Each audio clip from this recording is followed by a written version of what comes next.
Hello Sagittarius, welcome back to my channel. I am Mariana. I will do the vibes inside for you today.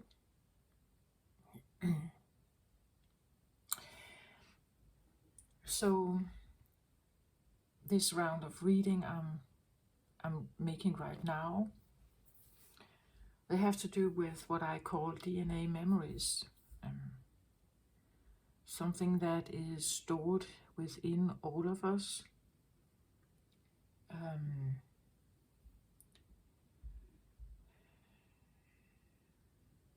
And well,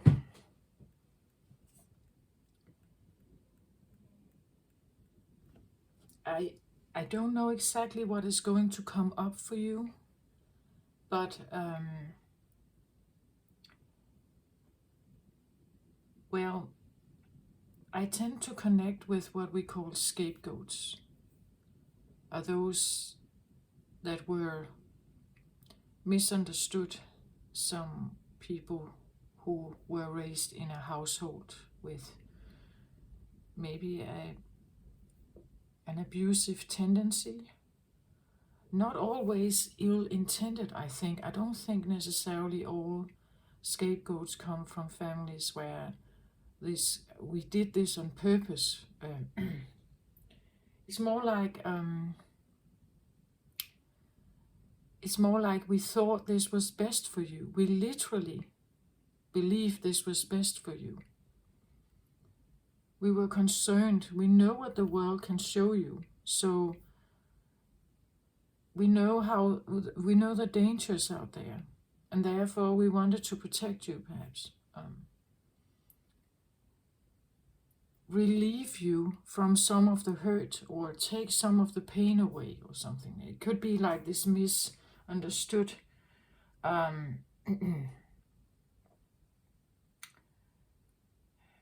protection, maybe a misunderstood protection somehow.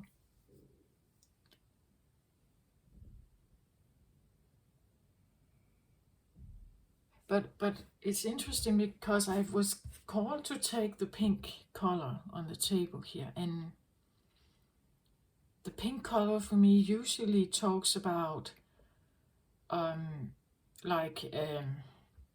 romance, fantasy, rose-colored glasses, rainbow unicorn, magic,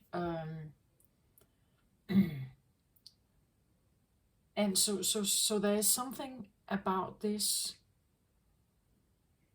that I somehow feel like is connected with Sagittarius energy.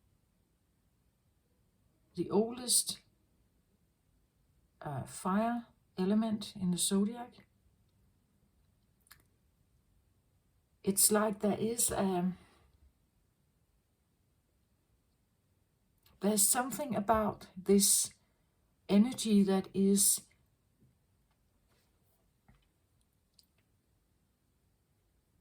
I almost get childlike, like there's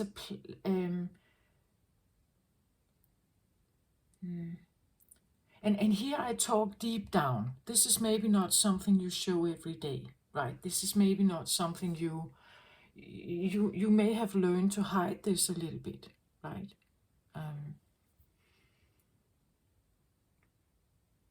I get actually like the open heart of a child. That's what I get, and this is interesting because it comes up with what I say the oldest fire sign element.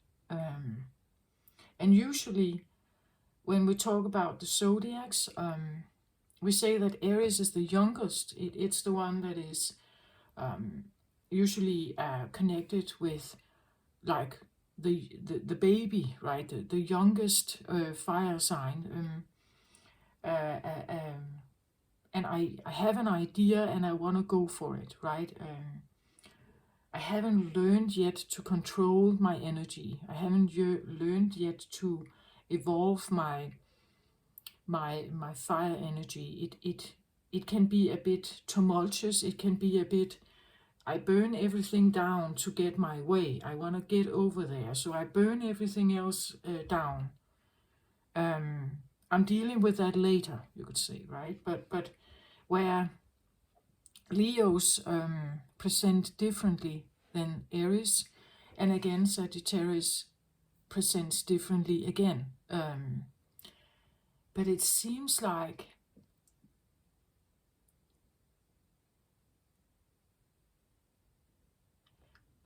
it comes across as Sagittarius is also known to be the philosopher, the truth teller sometimes, the philosopher, the great philosopher of the of the zodiac. It is a fire element, masculine. All of the fire elements are masculine. It wants to do something. It has a willpower. But it almost comes across as Sagittarians may have and this, I believe, again, this is something that can develop over time in your life. Like the younger you are, the more connected with this you are, with the open heart of the child. Trust, that there's a feeling of wanting to trust the things around you, people around you. And there can be a sense of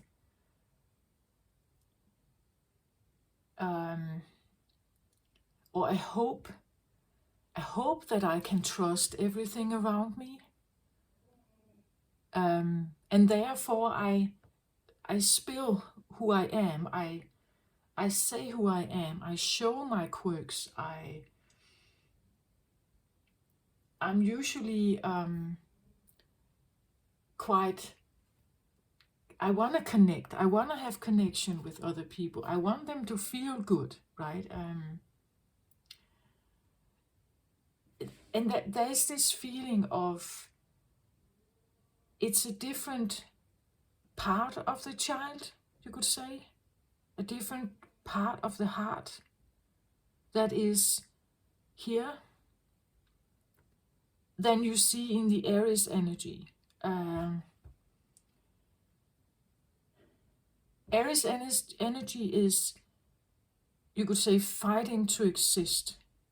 It fights for its right to be here and take up space and be heard and do stuff.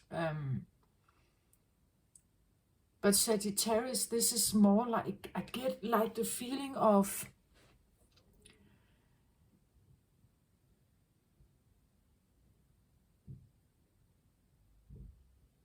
actually, I get the feeling of duality also here. I get the feeling of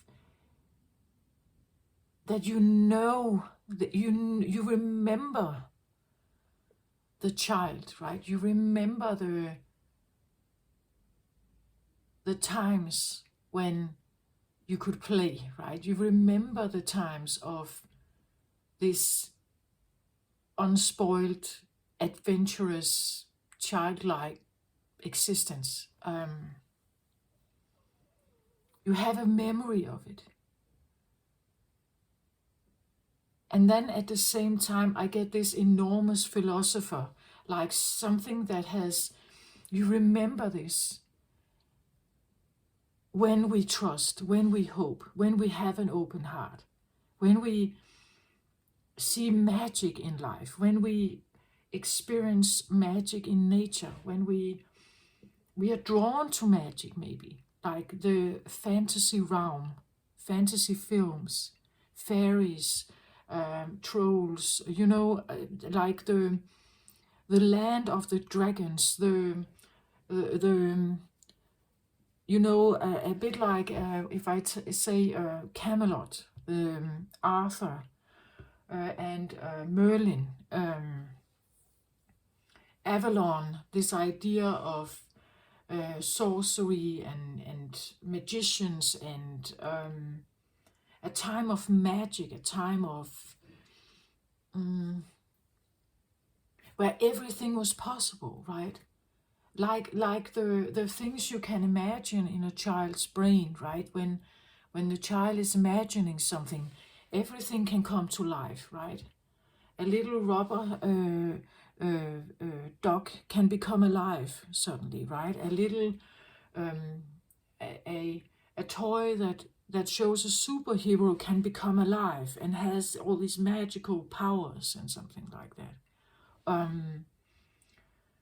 So there's this knowingness, and like an in-bed knowingness, inbuilt knowingness of something can come to life if we believe in it and we trust in it and we put all our like faith and hope into it. It can become alive. It can actually happen.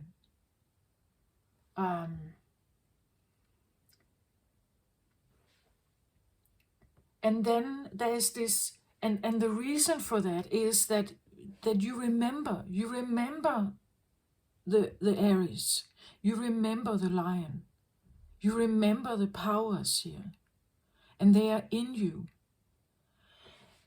But then again, there's more knowledge to the Sagittarian energy. They have learned something from being an Aries once. They have also learned something from being a lion. They have learned that the fire energy can create enormous things. But what do you build? What do you burn out on the way to your success? What are you burning away on the way to that success, or to get your will, to satisfy your will?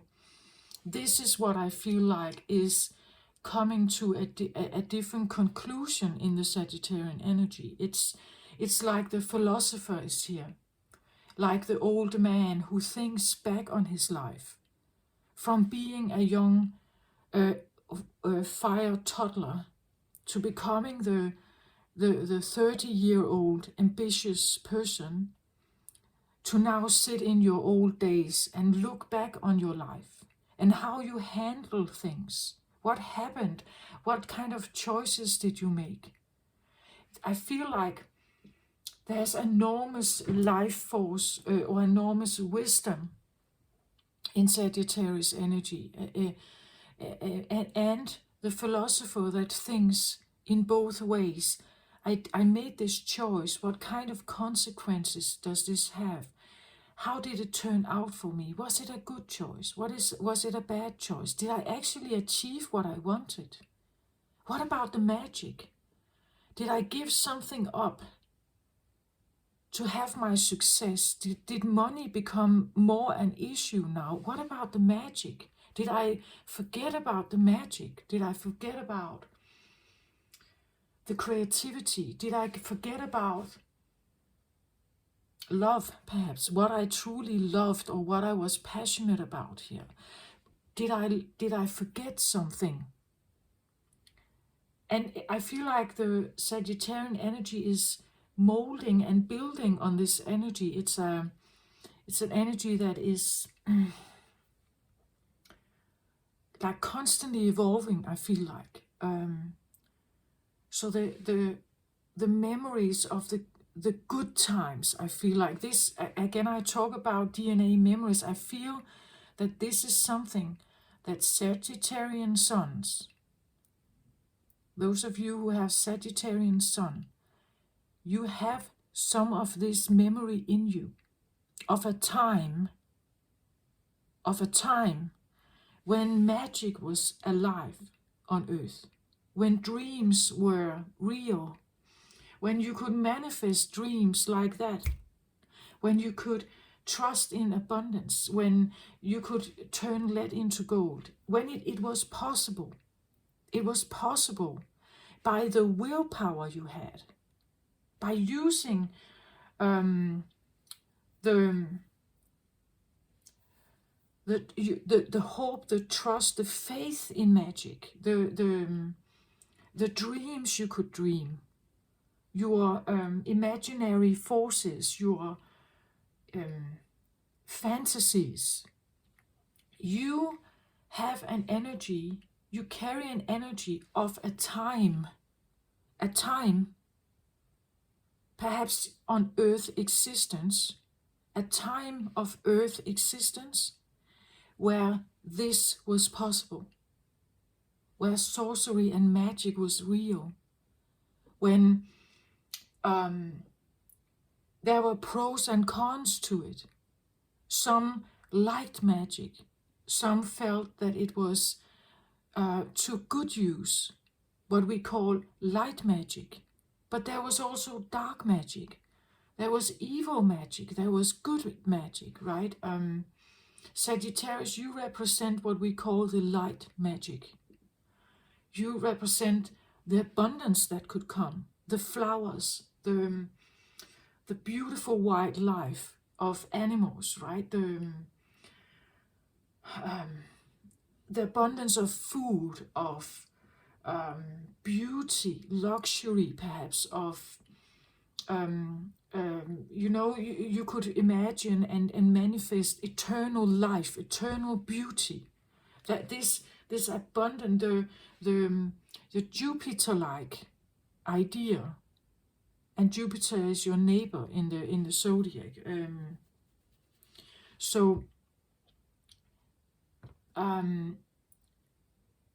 We have Neptune here, right? Neptune is fantasies, but can be illusions also. But I want to say what comes through here today for me is that it's the beauty, it's the long beautiful life, the eternal beauty. It's the goodness. It's the abundance. It's the eternal flow of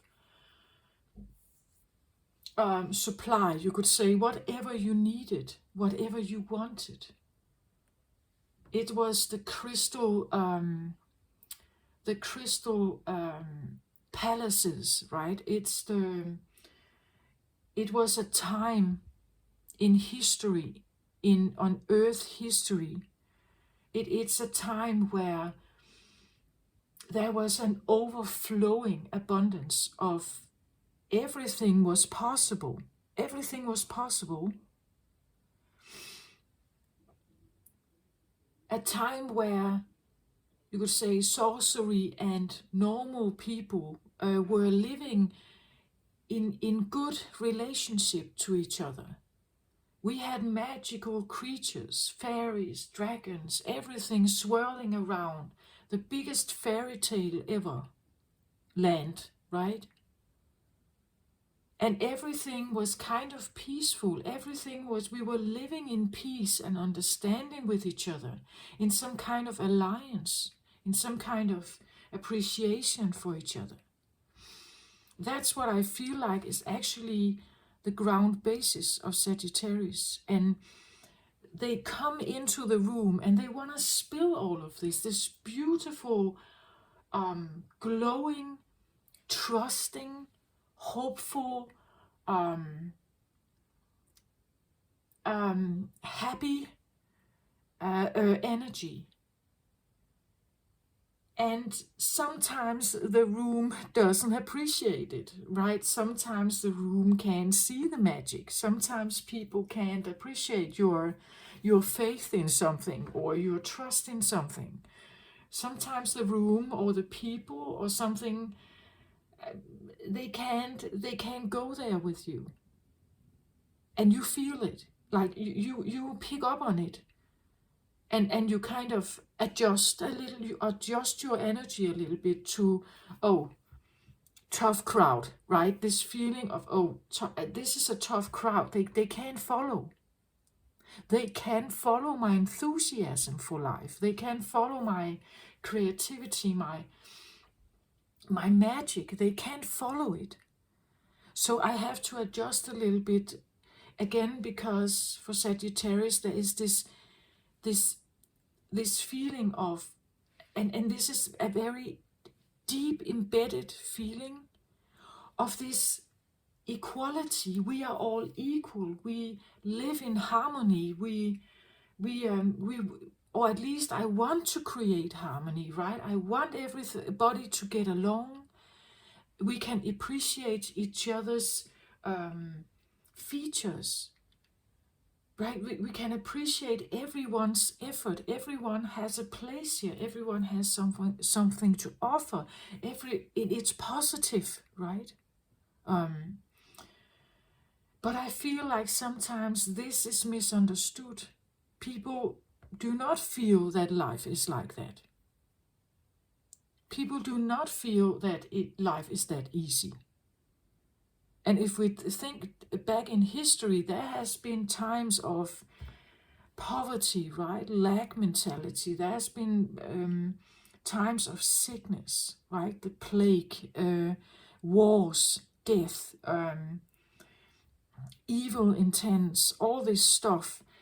And when people present some of this to you, it's like, oh, I can't show my light here. I can't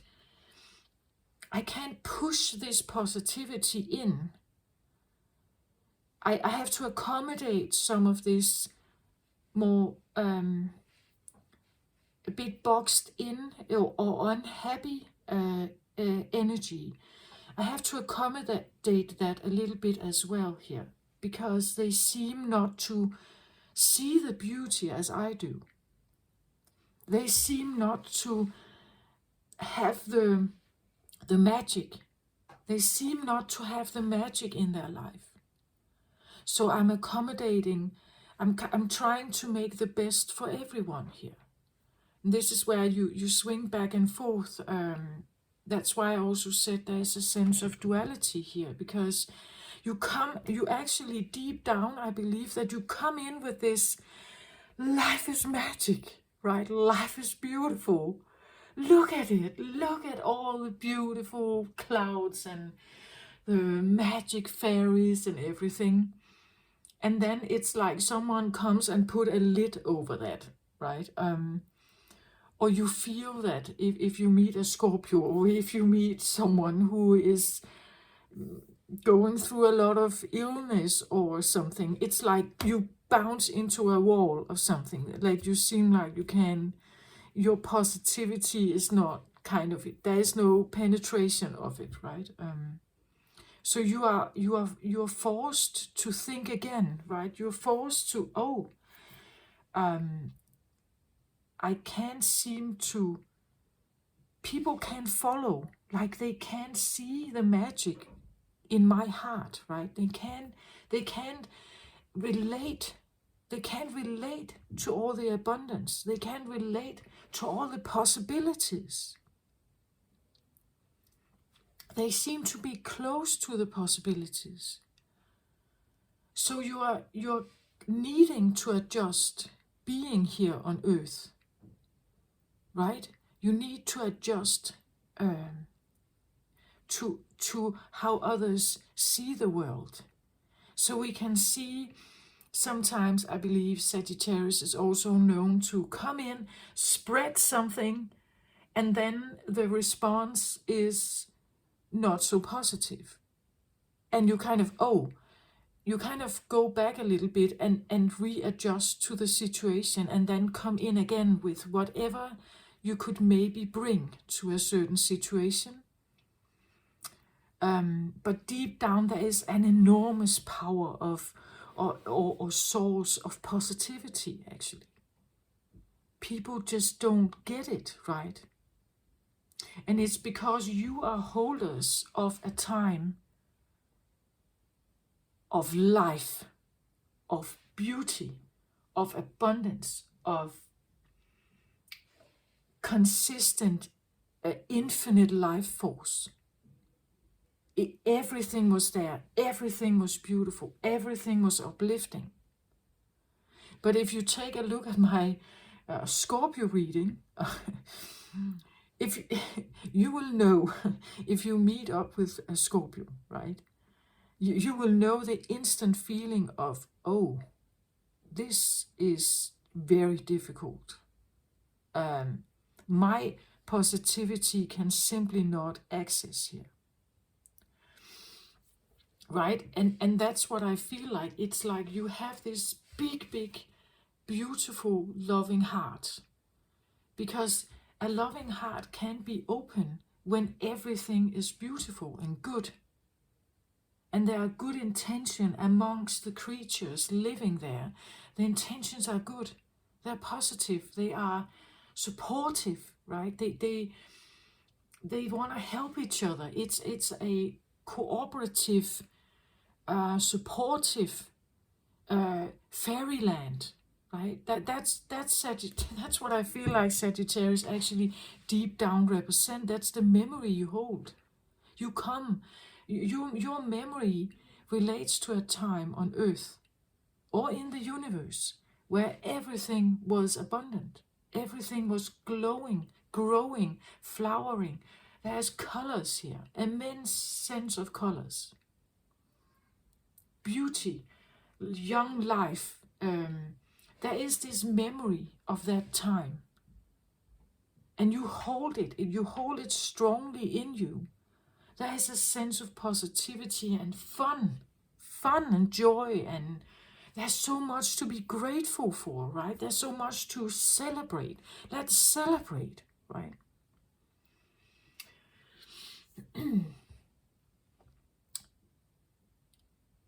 And I really want to say, never ever give up this feeling, right? We really need it on Earth, Sagittarius. So never ever give it up.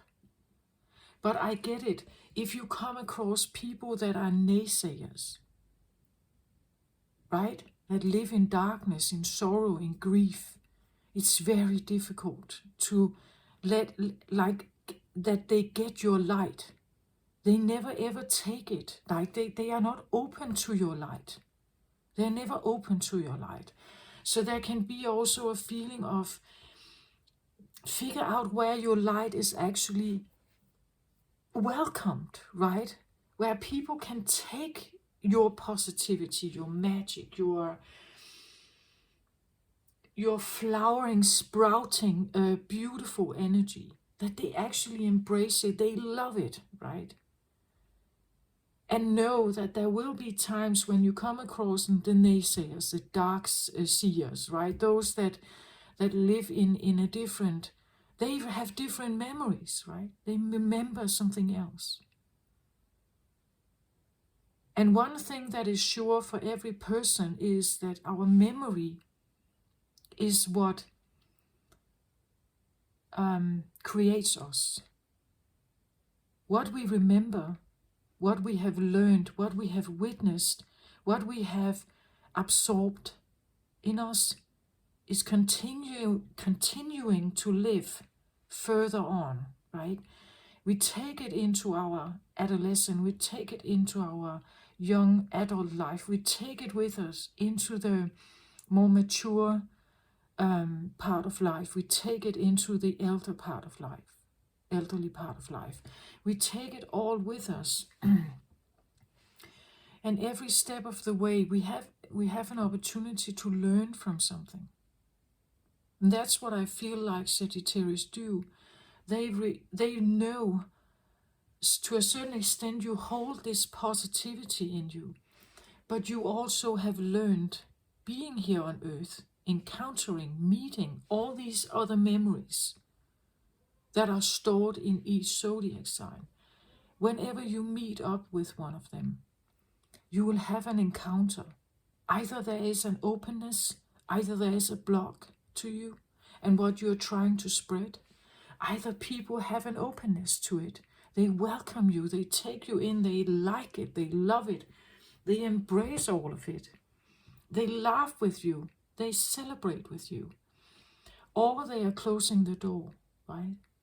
And you know, you somehow pick it up and you learn from it, right? That this is where we have the philosopher here. The philosopher can tell the truth about something they have experienced, something they have learned throughout life. There is an urge also to, I feel like actually to learn from what you have experienced.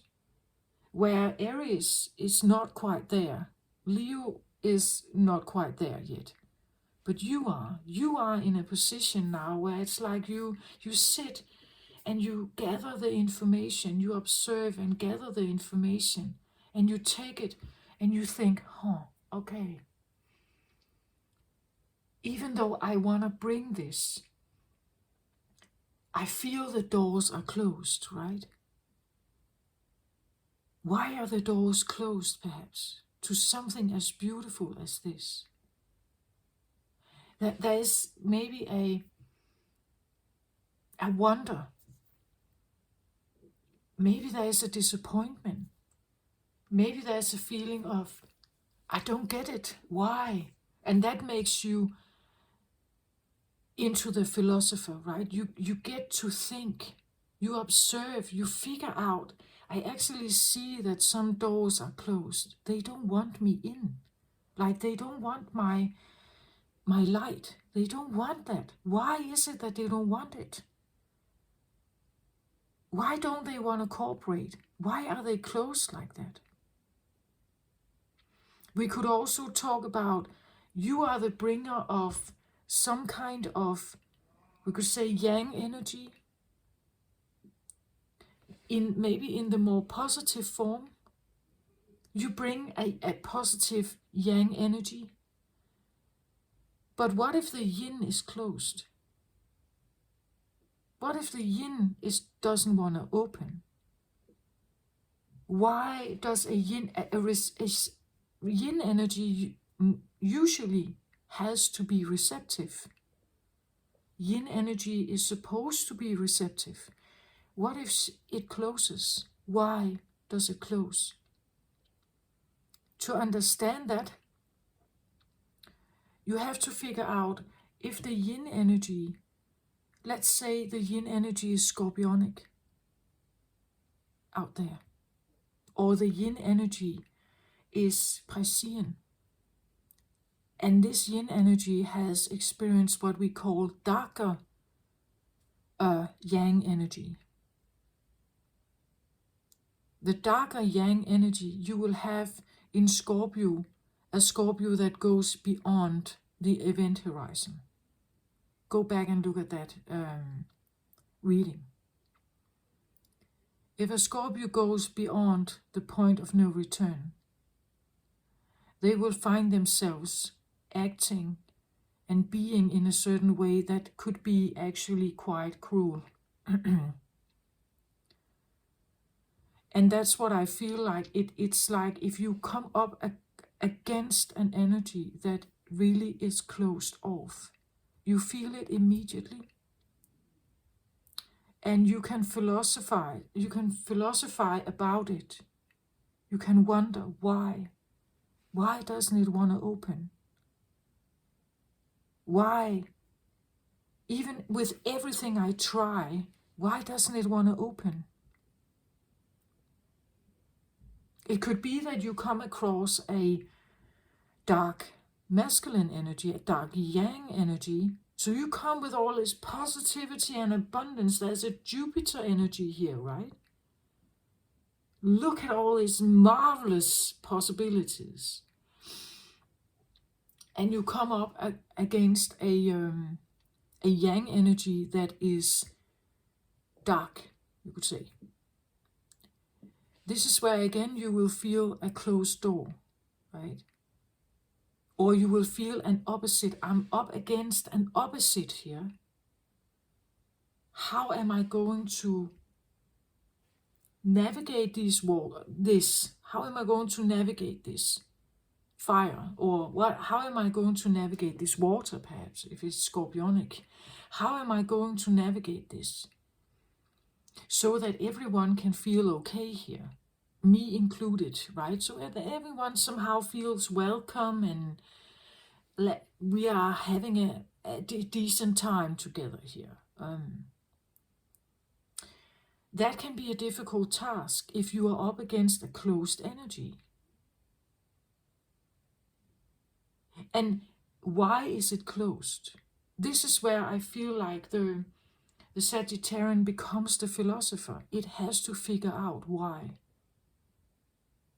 Create theses, ideas, histories perhaps. What can make a certain energy close down? It must be quite big, right? It must be something significant. And this is where you can create different theses about or ideas about what could have happened to make this be. And do I want to try to keep knocking on that door? Do I want that? Do I need it? Is it important for me? Well, I believe in certain situations, maybe, let's say this has to do with your children. An energy that locks down, right? Because of something they have experienced. Maybe not with you, maybe it happened at school, maybe it happened somewhere else. Maybe it was an accident, but it closed down. But of course you would like to somehow open the door again. You would like them to embrace that life can be good, right? That life can offer great possibilities. Life can be celebrative. It can be joyous and happy and abundant. What if it's your spouse? What if something happens and they shut down? What if it's your parents, your siblings? What if something happened? The closer relationship we have, the more this can be an issue, perhaps.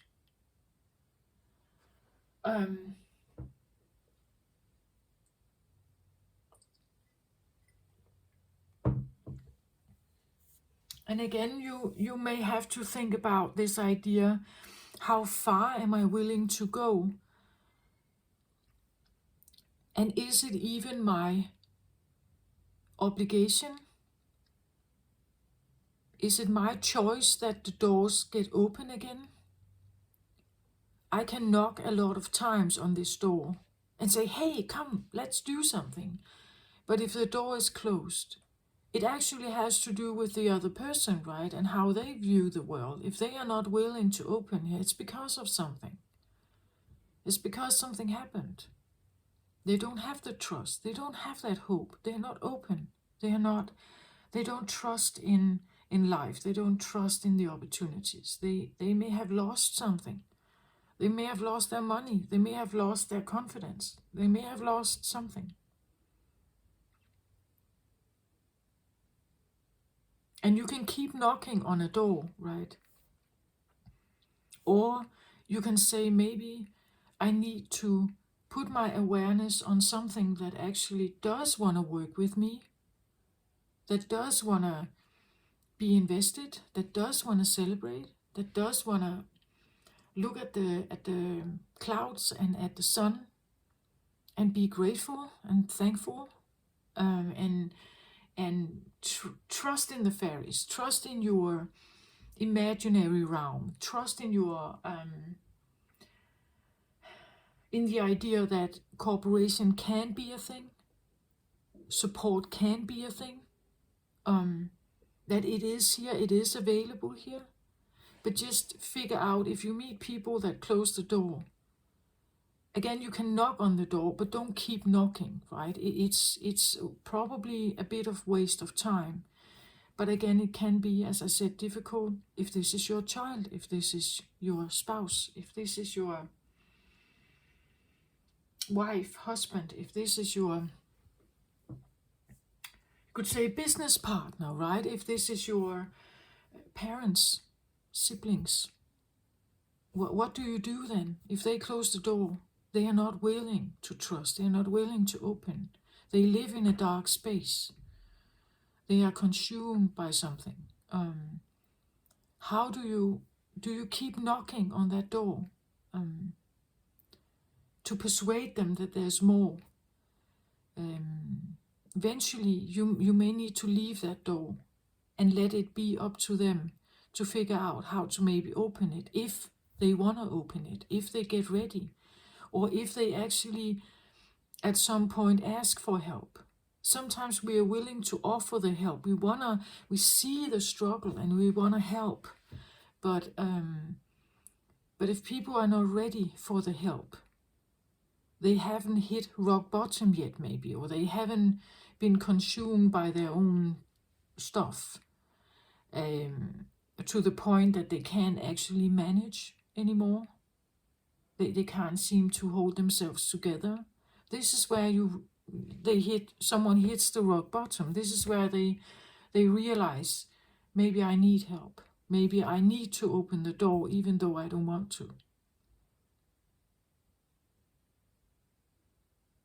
But it has to come from them, right? They have to come to the realization, I can't do this without them. I can't do this without this assistance, right? I can't do this without help. I know that I am my own worst enemy, and so on, right? That feeling. That's what I feel like. You hold this beautiful, imaginary, romantic, supportive, everything is connected, everything is beautiful. All kinds of creatures, or you could say all kinds of nations, natives, all kinds of colors. There's no such things as calling people by their ethnic group. There's nothing like that. It's an energy that doesn't judge. It's an energy that is quite open. It's supportive. It wants to show all the possibilities there is here, right? I believe that's what the DNA holds of Sagittarius. It holds that energy. Deep down, it holds that energy. It can be goofy, it can be fun, it can be, because again, it trusts. It's open. Deep down, it's open. Deep down, it wants to be open. Deep down, it wants to trust that everyone around me is supportive. Everyone here wants to join with me, have fun with me, celebrate with me. That's the Sagittarian energy. Let's have a party. Let's be harmonious. Let's connect. Let's do this, right? This life is marvelous. Life is beautiful. Life is a never-ending story of beauty and good food and colors and abundance. Everything is here, right? You just have to think about it. You can manifest it. Bing, it's here, right? That feeling.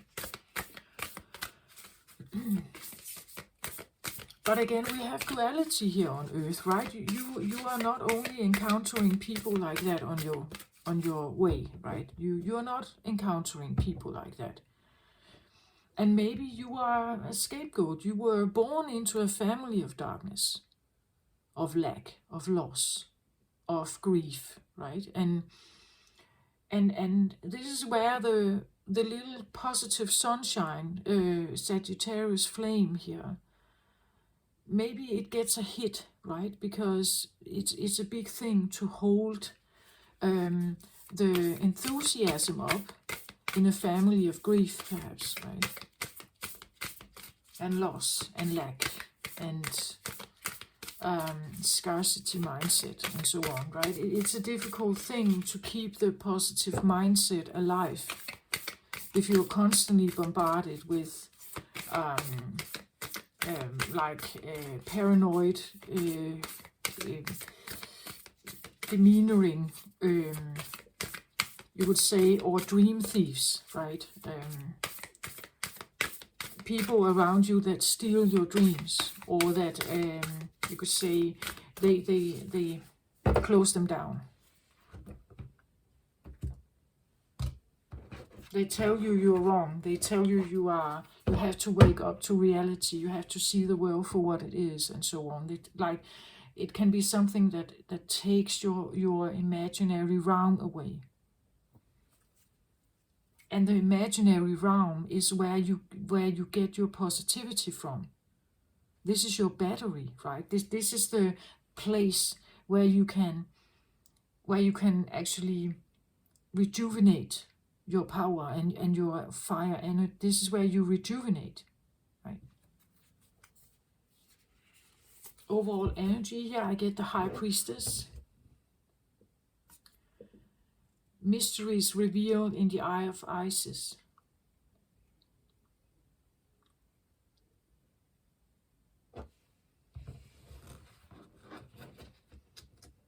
So Are you a high priestess here, Sagittarius, right? A high priestess is usually, well,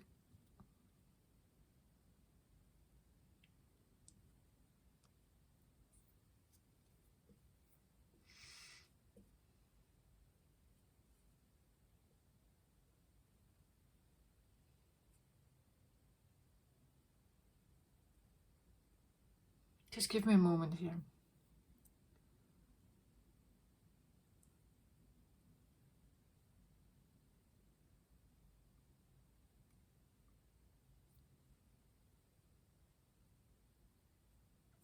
Well, the high priestess for me is usually a card of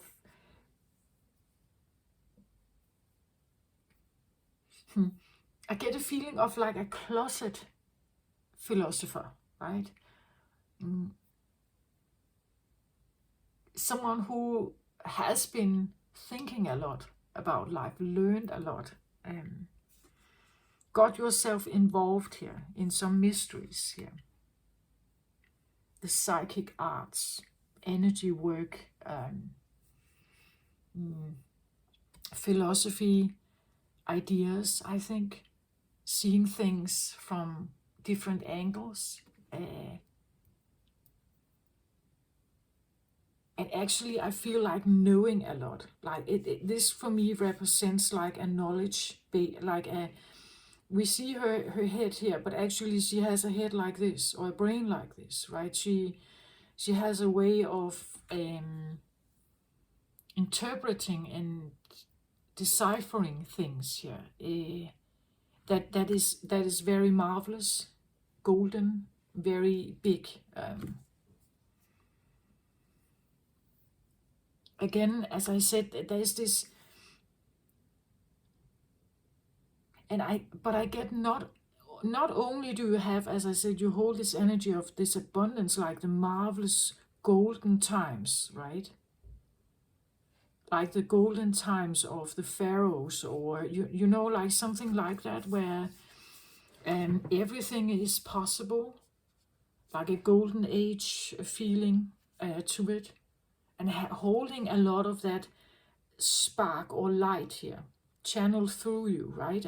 That it comes in and is channeling through you. But the point is, with the high priestess here, it comes across as something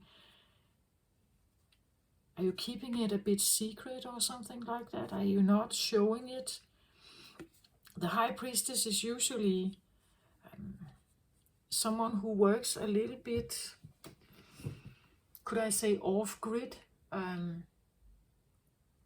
We could say this could be like a shaman, it could be a druid, it could be someone who works with witchcraft, or again manifestation tools. Could be something like working with the moon cycles, working with or identifying with, or feeling drawn to energy work, manifestation works, the different laws, right? Law of attraction, universal laws. Again, and now I hear, why not? Why not? Why not try it? Why not try something else? Why not go a different route? Why not think in a different way? Why not pursue something from a different angle? Why not try it? Why not? It could be something new you're stumbling across, something you would like to say, well, why not? Why not try it? Why not try to see if this works? Feels a little bit like maybe you're awakening something, or you're trying to maybe remember something here, like letting something come to the forefront again in your life.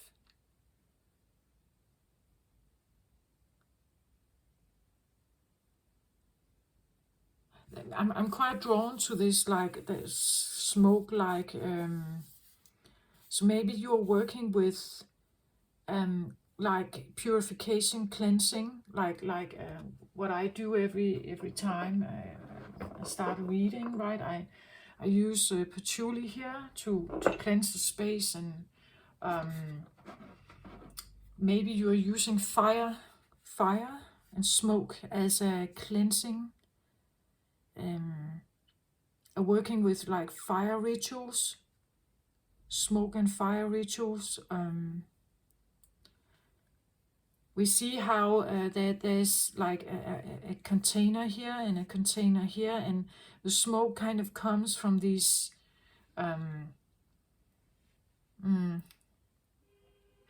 like these two containers here. Again, there's something like with a balance, something about a duality thing, and then this smoke is kind of rising. Actually, it comes a little bit across as letters, like it shows letters. It's revealing some kind of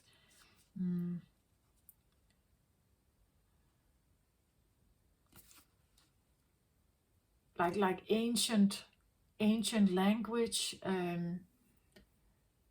Maybe you are into archaeology, like understanding like ancient language. Maybe that's just for a few of you out there, but there's something about that. It could be some people believe that they work with what we call light language, coming from light codes that come from the universe, part of the ascension process on Earth. Maybe you are hearing something, that this is that I should interpret this as audio, like auditive, like that this is a language that is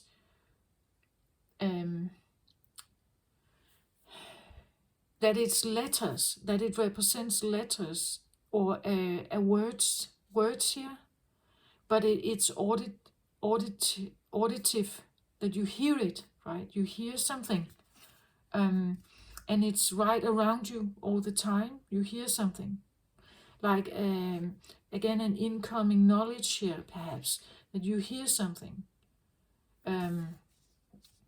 You may feel like you are never alone, that you are constantly in contact with a guide here, with God, or with some kind of infinite voice, or infinite what's that called? Like a guide, right? That you're constantly, it's like it's influencing you with some kind of language, swirling around you. Maybe you dream and you see signs, some certain signs, or scribblings, like scribblings on a wall or something. Papyrus, right, with some kind of scribbling. Figuring out what that is, or trying to figure out, what is this? Why am I dreaming about this? Or what is this about? Again, diving into like maybe ancient scripts, diving into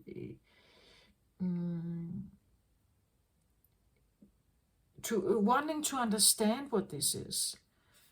But I get it. It's because it has to do with this high priestess thing. It has to do with manifestation powers. Because at one time, again, your memory here is a time where everything could be manifested, like that, bing.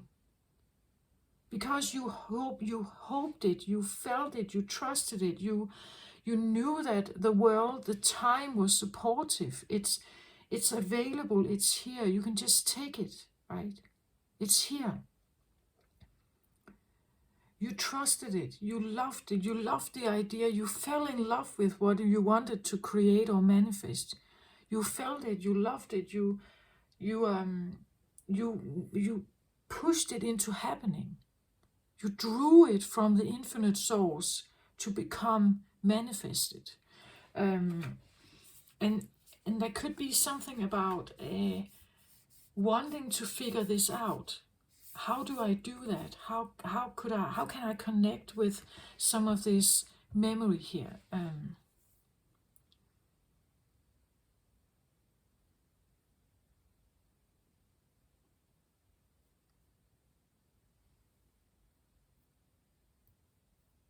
Yeah, today this comes across as like something otherworldly. Um,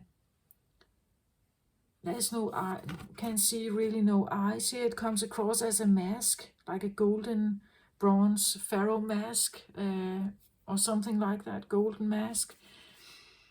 But to me, it comes across as you are, something is guiding you. Like it talks right here behind you, right? It talks or whispers something in the air here to you. It whispers something. And you are here trying to listen and understand what this is. But it's like we live in a different time now, right? We are not that high vibrational yet. And it means that we have to relearn some of this. We have to relearn some of this. We have to relearn some of the manifestation powers, some of the energy we have to hold in the body to be able to manifest some of this. But I feel like something is really guiding you here. Something big is guiding you. You may hear it. You may dream about these scribbles. You may find yourself, if you're doodling on a table, and suddenly you see yourself making weird letters, or it could seem like it's letters, but it's like you can't read it. You don't know, like you're not giving the translation book, right? You haven't been given. It's like there's a piece of the puzzle that you're looking for, perhaps here, to understand exactly what this is. To maybe reunite with this, right? Maybe you want to reunite with the infinite abundance, right? So instead of staying with your, let's say, your family of lack mentality, you're trying to connect now with something else. Maybe you want different friendships. You want different opportunities in your life, right? You want maybe a different work situation, a different boyfriend, a girlfriend. Maybe you want to reshape your body here, right? Maybe you want to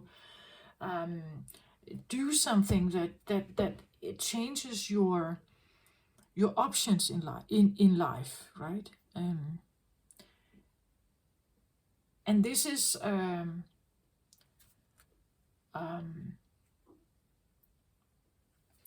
this could be on your mind right now, that you're trying to release yourself from some kind of existence and opening yourself up to something else. But it could be something you're doing it,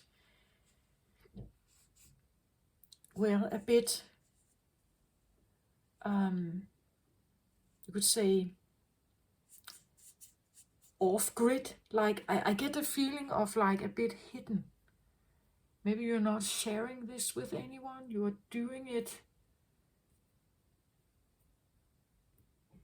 It could be like the feeling people will not understand, right? They will not understand what I'm trying to do here. They will not. They don't trust it, right? They don't trust my story. They don't trust my memory. Maybe you don't even, or you grew up with a knowledge that you couldn't trust your deeper instincts.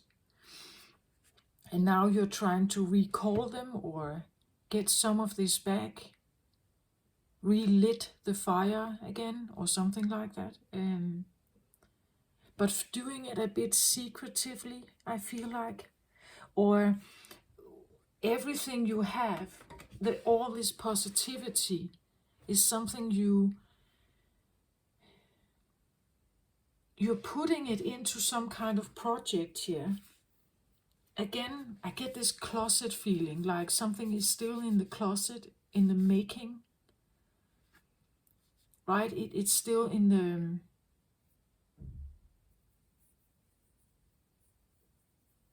It's still in making, I get the feeling of. Like a high priestess in making.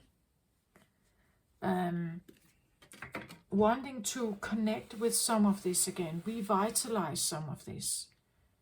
Knowing that this is my way forward. This is my energy center. This is my battery. Maybe you are recharging yourself here from some kind of event.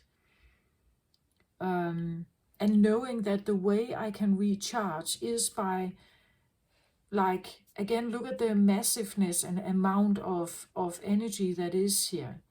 How big this is. And again, this infinite feeling, it's always available. You just have to tap into it, right? Easier said than done, perhaps, but I'm just saying that it in your basic genes, this is here somehow.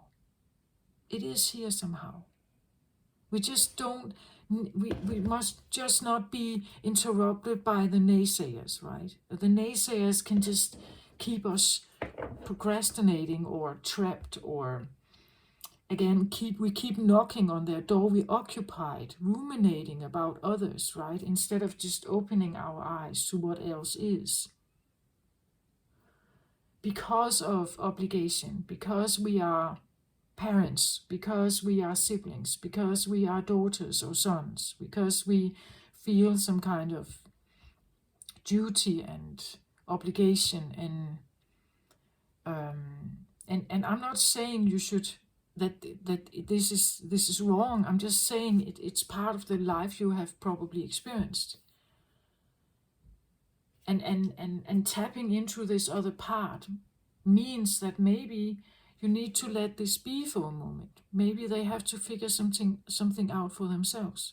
Maybe they actually have to ask for your help, for your understanding, or for your positivity, for your light here. Not just take it for granted, right? Not just expect you to show up, not expect you to be the savior or the positive input, right? The clown that comes to entertain them, or the one who can, who takes all their frustrations away by sharing some kind of their light here, right? Don't let them push all their frustrations or anger or everything upon you, right? And kill the beautiful fire you have here. We need it desperately. We need it. So please keep a hold on to it, even if it means that you have to say goodbye to certain people, or you have to let them be. Take your time to rejuvenate, right? Do this. Be the high priestess, even if it's in a closet, even if it's something hidden, even if it's something you're not sharing it. This is not your occupation, for instance, right? This is something you keep to yourself. Well, do that if you feel like you're not powerful enough, or you haven't rejuvenated enough, or you haven't figured out the language yet, right? Just keep working on this. I really would encourage you to do that. And as the front card here, I want to say it's definitely something on your mind. Underlying energy here. So this is the driver for this, right? The key of life, yes. It makes sense here. The key of life is definitely a driver. A driver that says that if you can spin the ankh, which is the key of life, you will have the opportunity to go in whatever direction you want to go in. You can manifest whatever you want, because it's the key of life, positivity, joy, happiness, light, growth, right? Flowers, colors, animals, life on earth, right?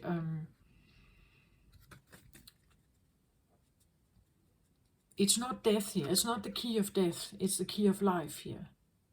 The key of life is the driver of something you are trying to awaken or figure out here about yourself, I think. And you should do that, even if you keep it in a closet or you're not showing it to anyone around you. You're not, you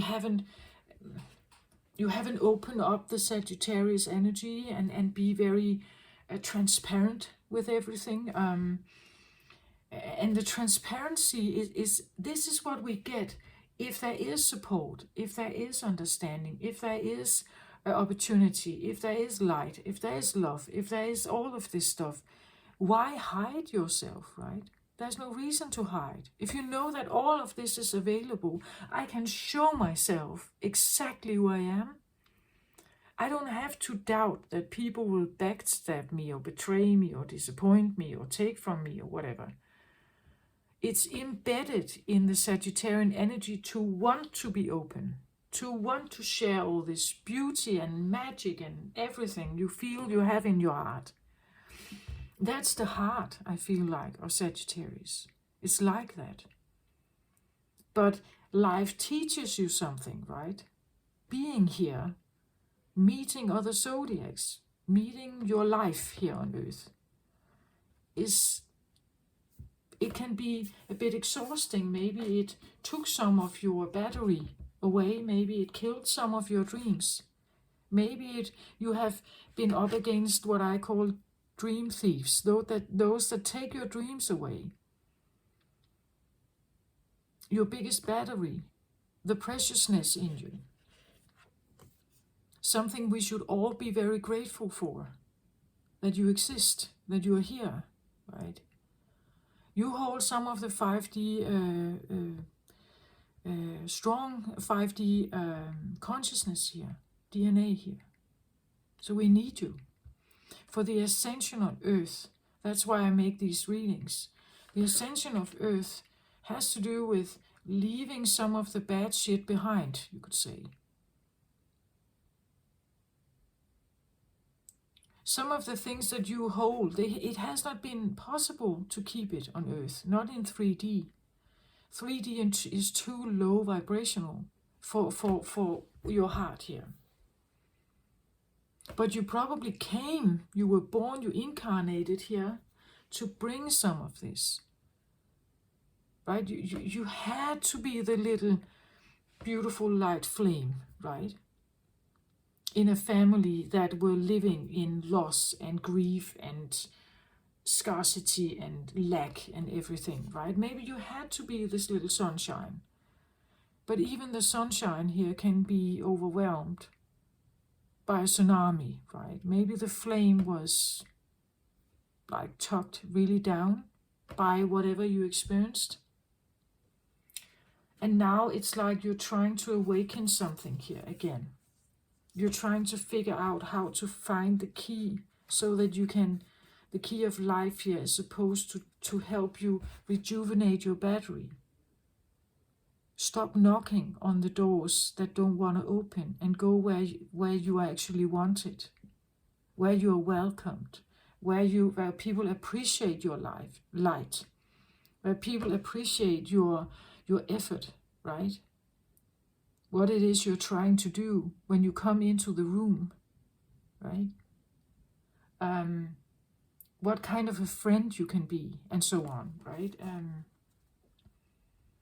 So the Ankh seem to be here, wants to help you be the driver. This can be, what I call the driver is typically sometimes a force that comes from within you and rises up, like it's time, right? It's time to find this again. It's time to figure out who you are. It's time to become this one, right? With this big voice here, or big knowledge, big truth maybe that needs to be said here, right? Maybe that's what you're also pondering about. Should I bring some kind of truth forward here? Because if I bring it forward, it can create a conflict, right? Again, you know now that all people around you are not supportive. You are supportive, but that's the DNA you hold. But everyone else around you may not be, and you know that now, right? You've lived your life. You figured something out. You've learned that you have to be a bit cautious. That you should protect your energy. Maybe that it shouldn't be that open. It shouldn't be something people can just expect from you, right?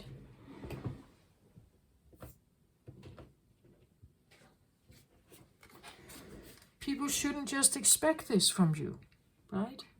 This is an energy that has to be treated with respect, with gratitude, right? That you actually want to bring something positive to the table. Now I have the Fool. It's flipped over and wanted to be reversed here.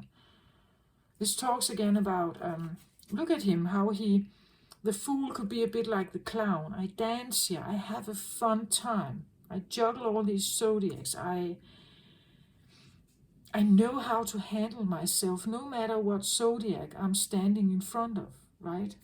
Maybe you're not quite there yet. Maybe you want to become that high priestess, that you can stand in any situation and keep your light shining, your positivity alive, your battery full charged, no matter whom you're standing in front of.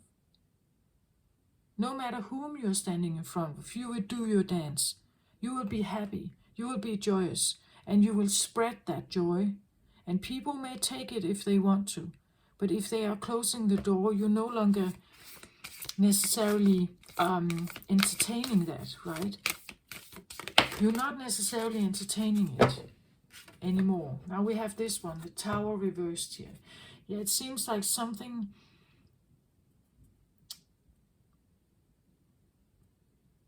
The Tower here means that something is falling to the ground. It's destroyed. Something that has been upheld, maybe with a weak foundation, is crumbling, right? But reversed, it could be that maybe you are not telling the truth about something here, because you know that if I do that, I could make the tower fall. I could make a tower fall.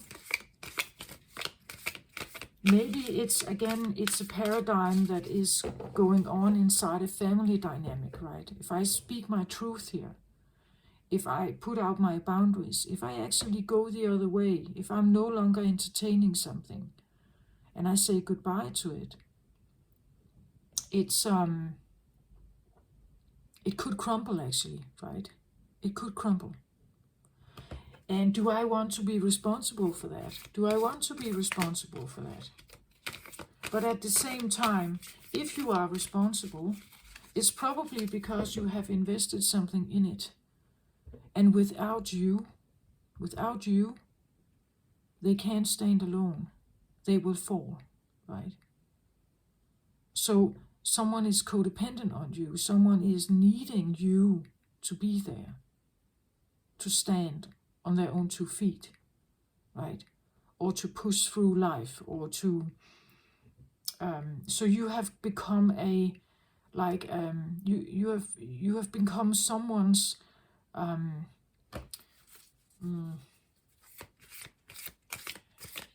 battery. You have become someone's battery, right? They are maybe recharging through you, right? Maybe they are recharging through you, needing some of your light, needing some of your positivity, needing some of that, and at the same time shaming it, right?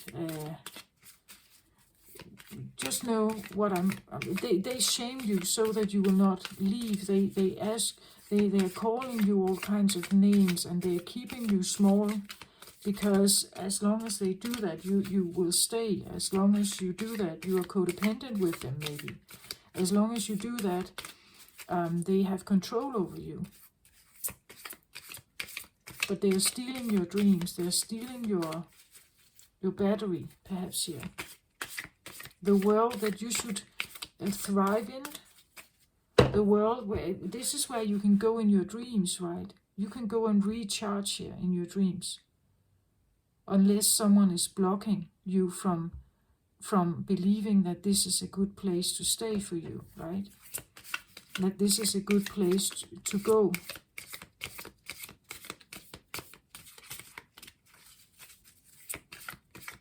But this is where you have your energy from. You have your energy from a time where life was abundant on Earth, right? Where people were safe with each other and all other kinds of creatures. There was cooperation, there was union, there was understanding and support. There was some kind of allegiance between all species, right? There was it didn't matter. There was no idea about judging. I could expect to have support from everything around me. And therefore there was no reason. Why should I hide myself? I could just show everyone who I was. But in this world, in this life, it feels a little bit like I can't do that. Connecting with this part of me is something I have to do a bit hidden, right? I have to not be used for my infinite source here. I have to keep it a bit hidden here. I can be taken advantage of. I can be taken for granted also here. So you see, you are actually a holder of very positive energy here, but it's not necessarily appreciated by all. So there can be this feeling that I need to be careful where I put in my energy. Whom do I give my energy to? And that is actually not where you come from. That is not the situation that Sagittarius is holding. It's not the... When Sagittarius was the time of this beautiful time of love, I want to say, a love frequency here. Support, understanding, care. Everything could be created here. Everything could be manifested. Everything could be, you could say, created, right? Out of the blue, turning lead into gold. Everything was magical, magically manifested. That time is not yet here, right? But you have an ability to tap into this time. And when you do, it's actually building up your batteries. So if you have felt exhausted in your life, drained, like people are energy vampires and so on, it's probably because they tap into this and you have been very open. Like you have been, because that, again, that's the energy. The energy is to be open. Why should I hide myself? Everything I have, I can share it with others. They share theirs with me in a positive, beneficial, healing, good, loving way. But that's not what you experience coming here. Now you have to become selective. You have to think about where you prioritize, how to use your energy, and also to use it on yourself to create the boundaries you may need to this open heart, right? So coming here on Earth could be quite disastrous, I think, for a Sagittarius. It could be the feeling of what on earth is this? Like this is the wrong planet, right? This is not my home. This can't be my home. What is this place, right? Especially if you ended up feeling like a scapegoat, you were shamed, guilt was put upon you, you were criticized, you were all kinds of stuff. Because they actually couldn't take your positivity, they couldn't accept it, they couldn't love it, they couldn't like it, they couldn't align with it, so you had to align with theirs. That would make sense with the scapegoat.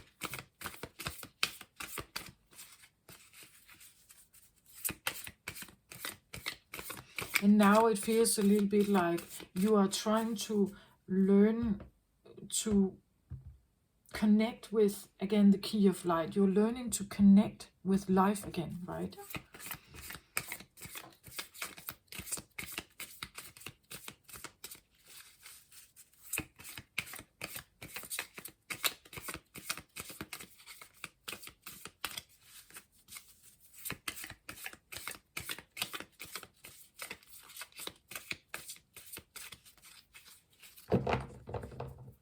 I get a feeling of witchcraft, shamanism, druid, like sacred earth rituals, fire rituals, something like that. Cleansing, purifying yourself of something, trying to get back to some of this. I feel like reconnect with some of this.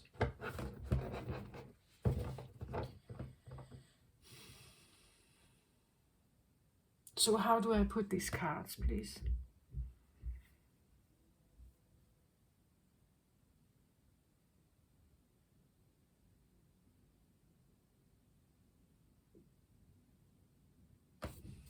So this one, what is this here?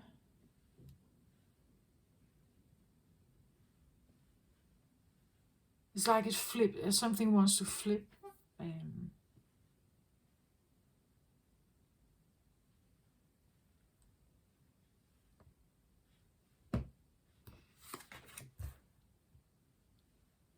It definitely has to be flipped. All of them have to be flipped, but this really wants to, like,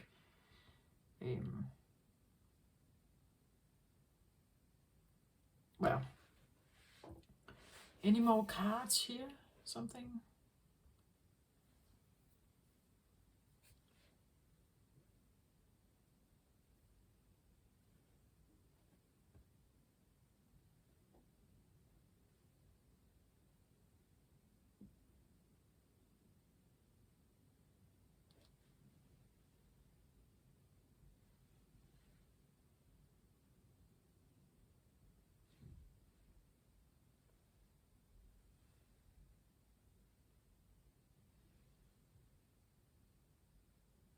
Okay, so I get like a card that should stand like this. And it's like it has a direct link to something here. Well, I have to put it down right now, but it's like it has, it's like an arrow or something. It has a direct link to this card. The left card, I put it like this, the left card can sometimes indicate something from the past. So something that is linked to the past. It could be something like lineage, karma from past lives that has a direct link to something that may have happened in this lifetime, but earlier on in your life. And then there's something that wants to be switched, like you're turning your destiny around or something like that. And again, this is very, I want to say, energetic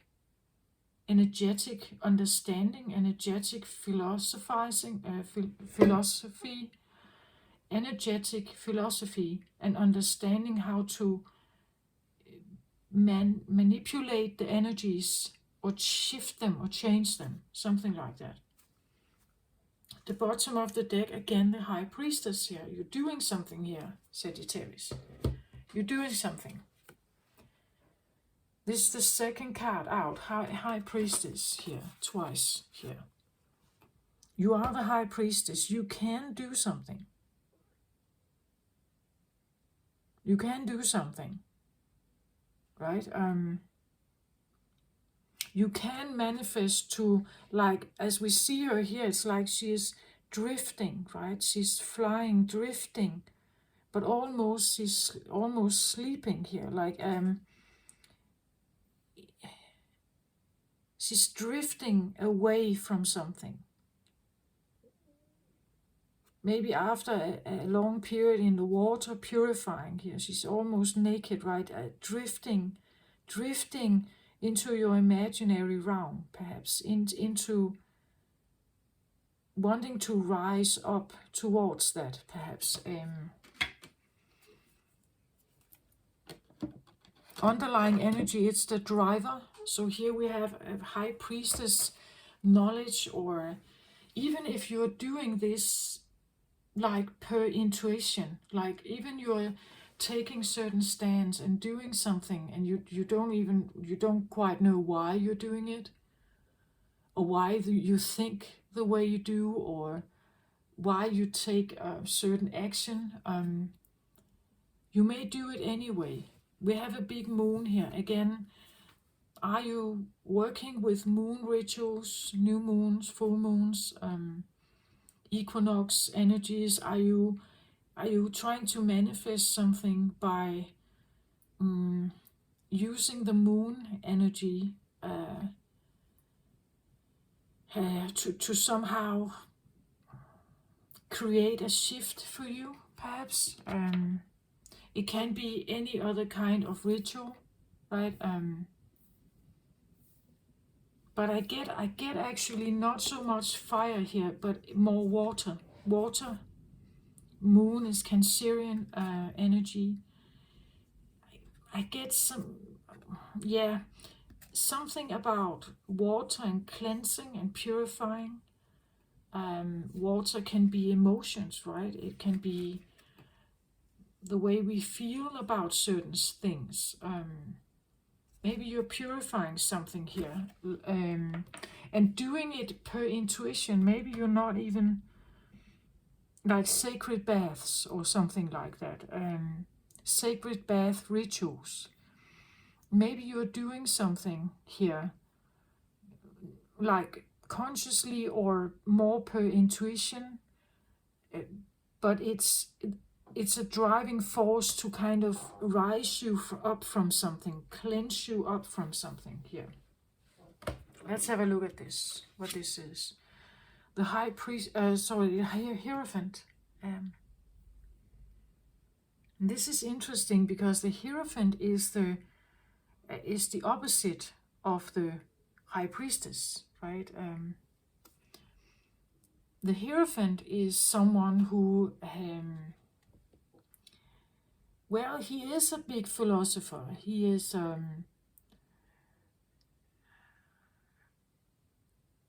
it could be someone in your life that you're dealing with here. But this is someone who is usually a preacher in life. This is not in the closet. This is someone who preaches, teaches, is out there. The Hierophant can be what we say established in society. Maybe you have a business where you act like someone like this. Someone who, look at how the golden the cloak is here. He looks like an archbishop or something. He's established, right? Or someone high in the Catholic Church, established. There is a reputation here. There is a trustworthiness. There is a dedication to whatever work this is. But it can be of being a teacher, of being a priest, of being a voice of God, a prophet, a truth teller, meaning that you tell the truth of like a higher perspective, the perspective of, you could say, the Bible, the holy word, something holy here. Holy words, or holy, glorious, holy, biblical dogma or teaching. This can be a Buddhist monk, right? Take it how it resonates, but it's a practitioner. They are out there. People can see them do something. They preach and talk and walk what they are saying. There is a gloriness here about them, so people see them as valuable. They create value. They are ordained, right, by God. They are ordained by people to have some kind of glorification here. This can be someone who is very successful in what they do. They can be,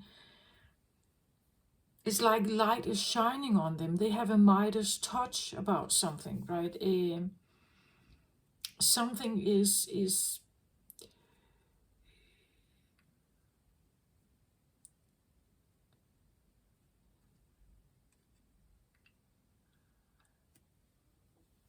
and yes, there's something again also about this Hierophant, that he's trustworthy. People trust him. He is something that you would usually put your faith and trust and hope in, right?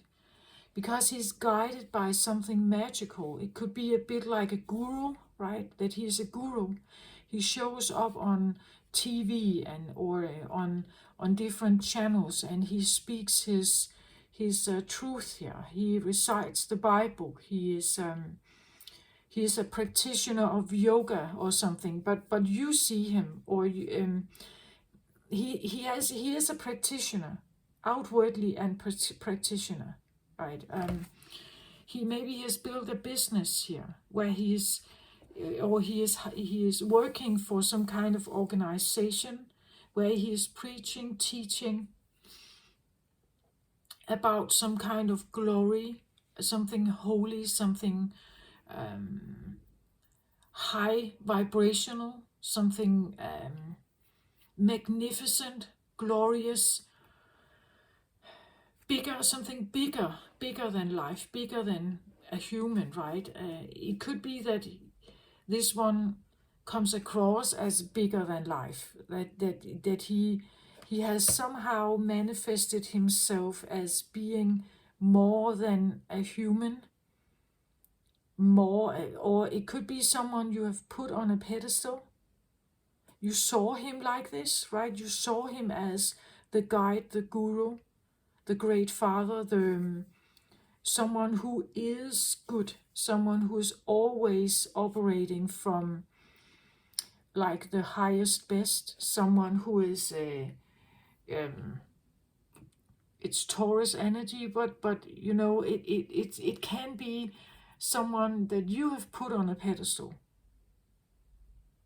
Maybe they have put themselves on a pedestal. Maybe they just do their work and people see them like this, that they have this glory shine around them, right?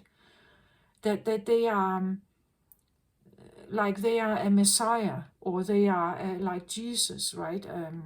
Walking the earth here. That something is of such grace and such beauty and such knowledge and wisdom, and it's ordained, right? It has this cloak of gold and crown. That something has this magnificence somehow. So either this is someone you're dealing with, someone you put on a pedestal, someone you saw as a hierophant. This is how to be in the world. This is how to act and do and operate. This is how to talk, behave. They are in tune with God. They are guided. They know something. They have abundance, right? It's like someone who is in touch. They are in touch with life force, right? They are in touch with the internal supply here. They have that. And maybe you put them on a pedestal, right? Or you put the idea of a life like that on a pedestal. Or because you have this remembrance, this memory, you are striving for that. This is the one I would like to meet, or this is the one I would like to become. I would like to become such person in this life. But for now, I'm still operating in the closet. I don't feel confident enough, or I don't trust people, right? Again, this is a person that is trustworthy. People put their trust in this one. like a saint or something, right? They put their trust in them. Whatever advice they give, you can trust it, right? You can trust to do it or pursue it or go by it. Maybe you would like to be this person that I would like to be someone people can trust. Again, I would like to operate from my highest possible power, right? I would like to be ordained, that people see my value, that I have a special place in the church. I am promoted to have a certain role, right? I'm not just a witch doing a bit kind of rituals in the forest from time to time, alone, and so on, right? Typically, this guy also has followers, right? He is. This is the card of institutions, of marriage, of you could say church, of something established, something trustworthy, something that an ordinary person would have trust in. This is there can be maybe a sense of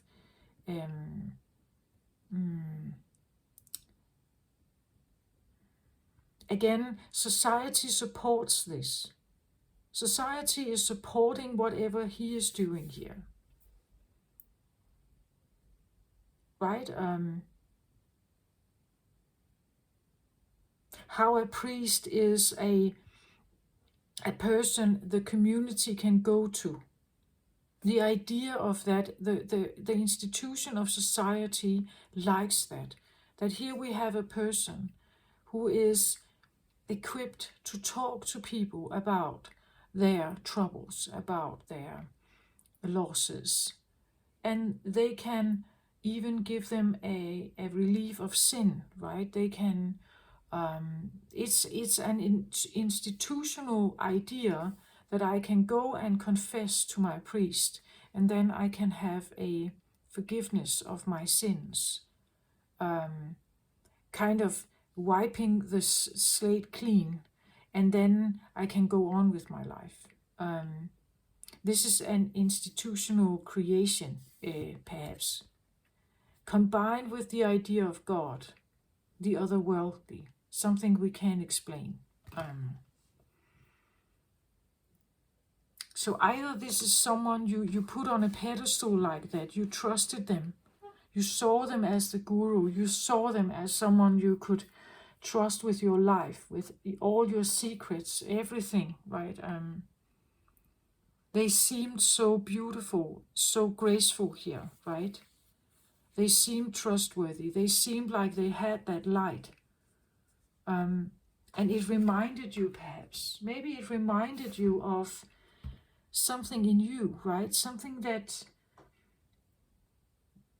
it can be the feeling of like a childhood dream, right? That I remember this, right? Maybe they restored faith in you, right? Maybe they restored the faith that you should trust in yourself. Maybe they were a great support at some time, right? But again, it could be a teacher, it could be a priest, it could be maybe a therapist also, but someone who has this, either you see them with this glow, or they did actually, they were famous, they were a great healer, perhaps. They were a great spiritual teacher, a guru. They have spotlight on them. They are in television. They have followers, something like. But this is someone who is out there. This is their life mission, their purpose. This is what they do for a living, right? Maybe you are hoping to be that once. Working with the mysteries now, but not feeling maybe confident enough, or to step out there and show your real truth here. It could be someone you put on a pedestal. This is my savior, right? They can save me. They will come and again, the Hierophant can qualify also as a card of marriage. the believer in marriage, the teaching of marriage, right? So this person could even be, let's say it's someone you are married to, right? You have a contract maybe with this one. Maybe karmic or literally you are bound to them somehow by maybe a marriage contract. Maybe this is your father, right? Maybe this is your mother. Maybe this is a sibling. Maybe this is something you wanted to be. Maybe this is your idol, right? A parent can sometimes be an idol, right? And you wanted to be like them. You looked up to them, right? Then I have this card that kind of points directly to it. Let's have a look here. Queen of Cups. Yeah, you love this. You love this idea, right? Queen of Cups is, I see her as the empath, the healer, a great heart, big heart. Cancer, Pisces, Scorpio energy here.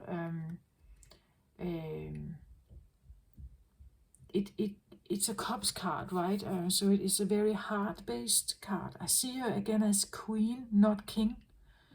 So as the mother, perhaps the caretaker, the nurturer, the nurturer of the zodiac, right? We see her as the one who potentially can become the empress, but she's not there yet. She is very caring, nurturing, giving, understanding, having a lot of compassion, a good listener. She's a giver. She's a healer. She carries always the cup here. Look at how it shines. Yeah, the beautiful shining cup of maybe positivity, maybe of again, maybe this is what you did. You came forward and wanted to give them something here. Give them your love, your affection, your commitment, your loyalty, something deeply directed towards this idea. Maybe you put a lot of care into something, wanting something to grow here, something to become big, something to become reliable.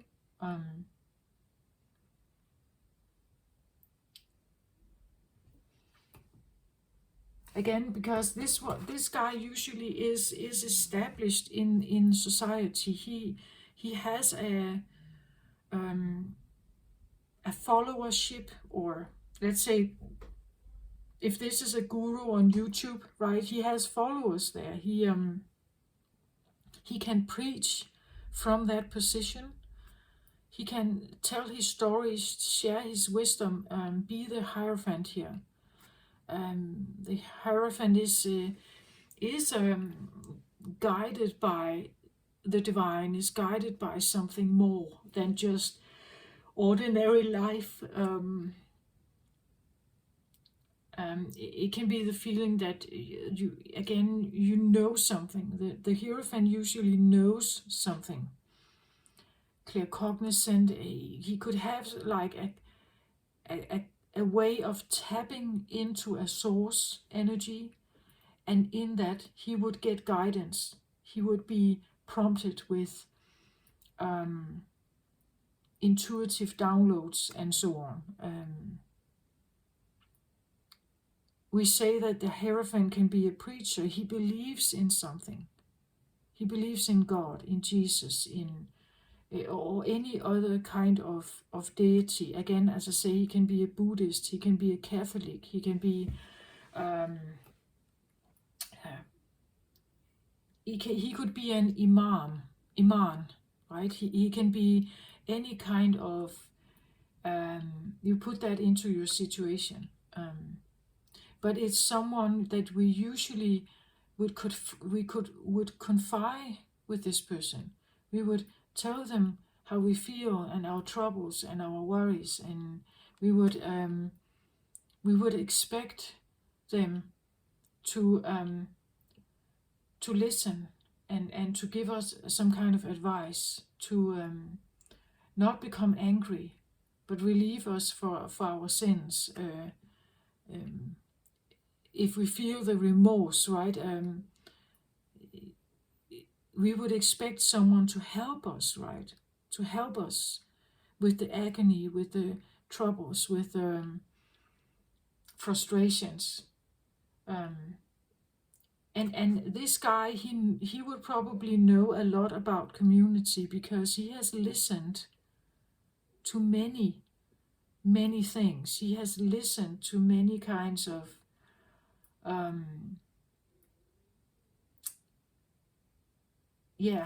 revelations. People may have revealed a lot to him because they trusted in him, right? They trusted in him, not abusing the information, but with God's forgiveness and Jesus' light, to make me have relief of sin, and then can I keep on I can keep on with my life. But that's how you may have seen this guy, right? Someone you could trust in, someone you could confide in, someone who wouldn't misuse that's part of the job, right? It's part of the connection you have with this guy, that he can keep things confidential. He is supposed to keep it confidential. He is supposed to be someone that you can trust, right? And you may have come to them with your heart here. Confide in something with your heart here. That you came forward here with your trust and your heart, and you confide or said something with a person that maybe you put them on this pedestal. Because again, you come from a position where this is normal, that I can do this. This is my home, right? In my home, I can confide in someone, and they will not misuse it. They will ask for God's forgiveness to come in and relieve me of my sin, and I will be able to keep on with my life, go on with my life. And he will not be, he's not carrying all this information. He's not misusing it. He's not making stories about me when I'm not listening or if I'm not there. That's not the kind of person this one is. I can trust this one, right? But somehow I get the feeling, and maybe you confide in them. You confide in them. You came forward with your cup here, and you told them something, wanting maybe a relief of sin. You wanted God to help you, perhaps, through them, right? Through them. You're asking for forgiveness. You are feeling remorse, or maybe you told them that you love them, that you love this person, right? And this is how high of a regard you hold them, right? You hold them in such high regard here, right? And it really is something that I feel like it's a memory. It's a memory of, wow, this person holds all of what I ever could wish. They hold all of that. They hold all of the love, the magic, the intuition, the psychic gifts. They are golden. They shine. They're good natures. They're good intentions. They're supportive. They're giving. They have all of this, right? It sparked something. It sparked something with your DNA memory here. And you may have come forward and offered them your cup, your loyalty, your allegiance, your trust, your everything here. You may have confided something to them, hoping, expecting that they would be and honor this. They would be and honor this. Because that's the memory you hold, right? That I can trust in someone like this. But somehow I get the feeling of like this switching here, that something has switched. That all this high regard you may have had for something, maybe for yourself. I don't know if this is something inside yourself here. But I get the feeling it's an outside person though. And you are this one. And it links the openness that you have, the care, the consideration, the loyalty, the commitment, everything. This points exactly to this. It's because it's embedded in you to trust. It's embedded in you to connect with something like this. But somehow I get the feeling maybe your understanding about a certain situation here with someone is changing or has changed. You're flipping it around, or you're changing something with the High Priestess energy here, changing something. Six of Swords. Six of Swords talks about walking away from something that feels too tumultuous. It brings your emotions out of balance. It questions everything. Six of Swords here is about leaving. You have put yourself in the boat already. You're sailing towards another island, right? You're seeking to find solid ground somewhere else. You're carrying Six of Swords here with you. Swords is about consciousness. It's about perception, words, communication. It's about the way we see life, the way we understand life, the story, the memory we come from, right? Maybe you realize that this wasn't that rosy. Maybe it wasn't that rosy. And even if it felt very rosy and you could trust it, and you could come forward here to somehow bring your cup. Maybe they didn't take the cup, right? Taurus energy here. Maybe they didn't take the cup. Maybe they disregarded it. Maybe they were occupied with their success here instead. Their work. Maybe they were only loyal to the work here. Maybe this is someone who can't marry, right? They are married to the church. They are loyal to God. They are married to, or if you can say that, the investment is only there.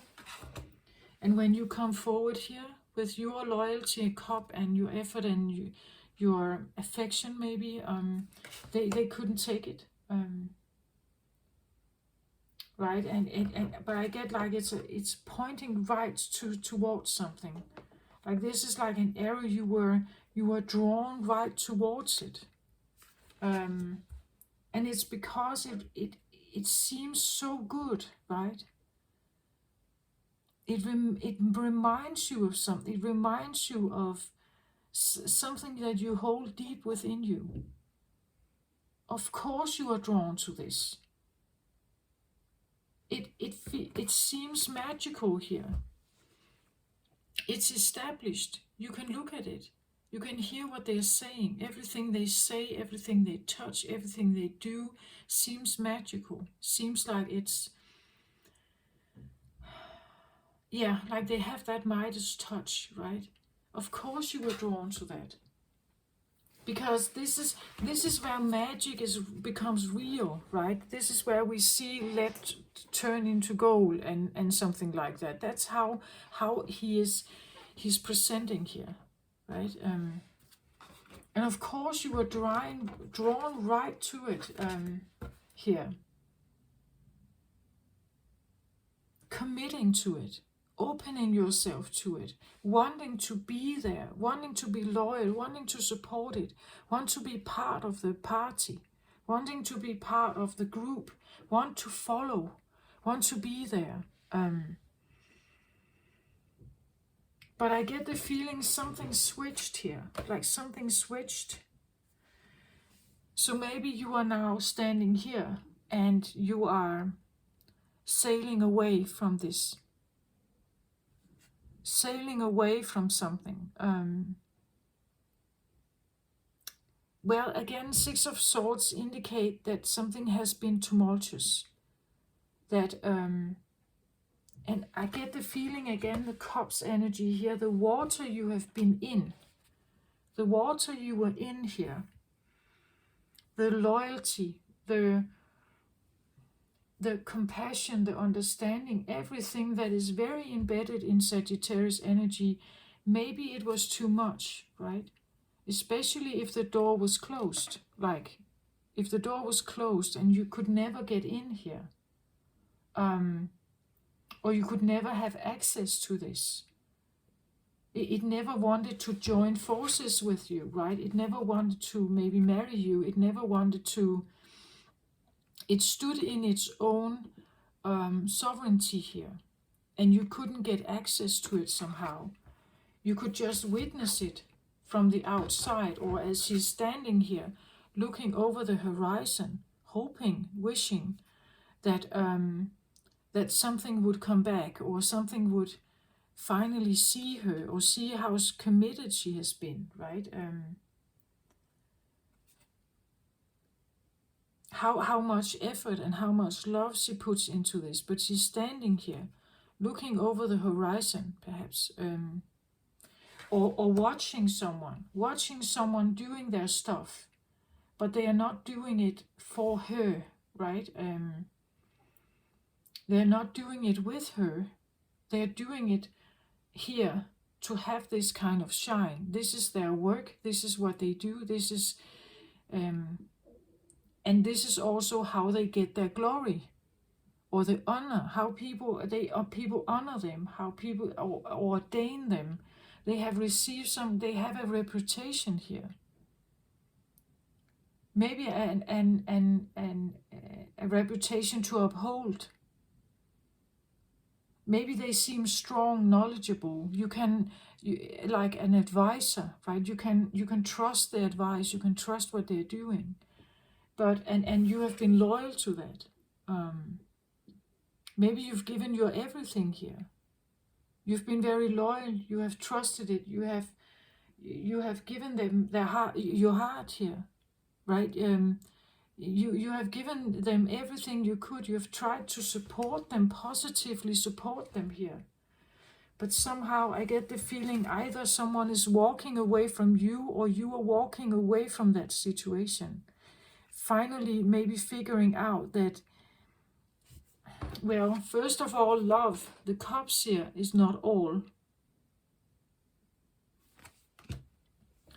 I need knowledge here also. I need to become rational about the situation. I need to trust that if someone is supportive and good and kind and everything, they would be it towards me also. Right? I trusted in the preaching. I trusted in the advice. I trusted in their life guidance, perhaps. Like life advice. I trusted in their plan, maybe. I trusted in whatever they said here. I trusted in them. I gave my everything. I was loyal. All my empathy was here. All my heart was here. I was invested. I was even maybe codependent here, right? But now I'm walking away from it. I feel like I should walk away from it. And maybe that's why, again, we have the moon here, right, in the background. Maybe that's why it feels a little bit like I have to slip away in the midst of darkness where nobody is actually seeing me. They don't notice that I'm slipping away. I'm doing this gently. I'm doing it flawlessly, silently. I'm walking away from something. Again, I'm just gliding through the water. I'm not making any noise. I'm doing this in a clever, calculated, slow way, perhaps here. I'm being the high priestess about this. I have to be clever. I have to go under the radar. I have to do this in a clever, undetected way. Following my own guidance here, listening to my own intuition, trusting myself here, giving myself a pep talk, keeping the talk going that I'm doing the right thing by leaving something, finding my calmer water somewhere else. As I said, this idea that when you figure out that something is closed, that you can't get in, or you haven't access there, maybe you need to turn your head around and look outside and see if there's something else here that actually does want to welcome you, that does want to take you in with open arms, that like you, that like the way you think and how you present yourself, that realize that you have this great cup here, loyalty and beauty, a good heart, like a caring person. Can I have one more card on the Hierophant, please? The Hierophant is always a strange card for me because I think that a lot of trouble is actually going on in church, as well as good things. You can have bad things also.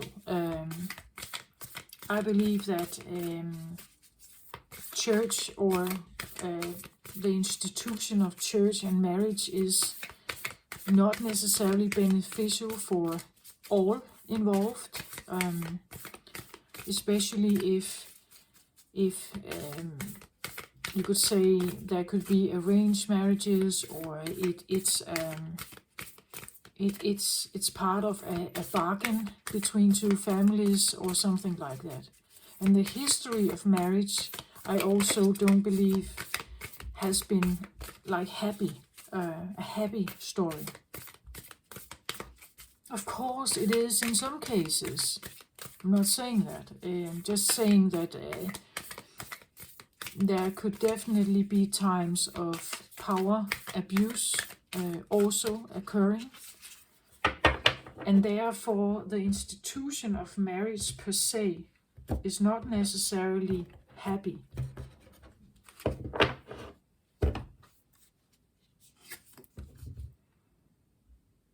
So I get the light of the world. Interesting.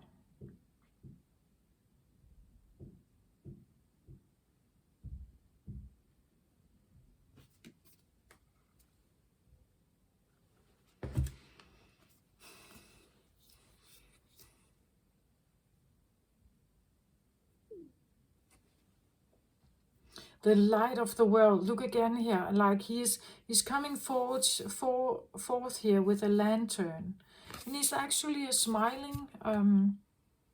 He even has like this feeling of a halo around him, right?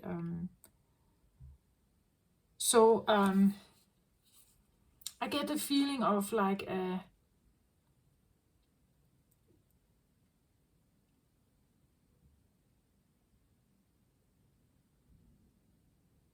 like someone wants to come in with their light here, the positivity, wanting to be the beacon of light for someone here.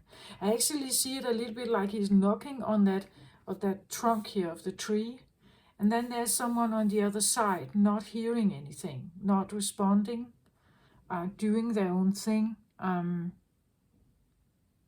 occupied with something else.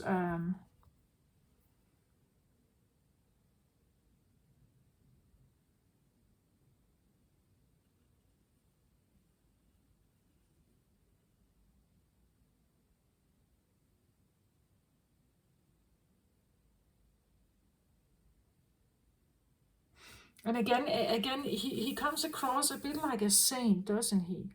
With the halo and the smile, and he has the torch here, or the lantern, and it looks a little bit like he's knocking, like knocking on the, like knocking on the trunk here, like knocking on the door, and someone is in here, and they're occupied with something. There's a little cat here, occupied with their own stuff, it seems like. Not really opening or not really showing any interest.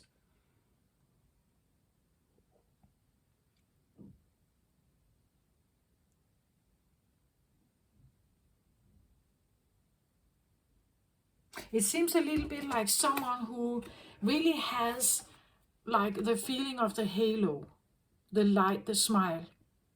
They have this feeling of this shine to them somehow, right? He's knocking on the door here. Someone seems like they're not answering, I think. They're occupied with their own stuff.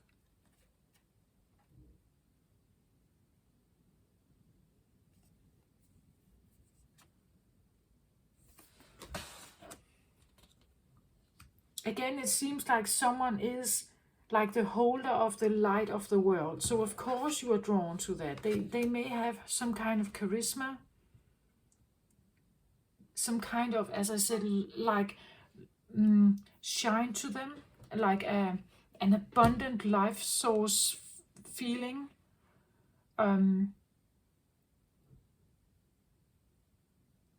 They may seem like they have good intentions,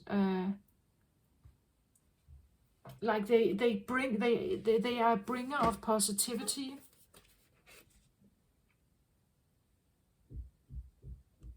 And of course you were drawn to them here. Of course you were drawn to them, especially if you have been hurting or you wanting to commit to something here.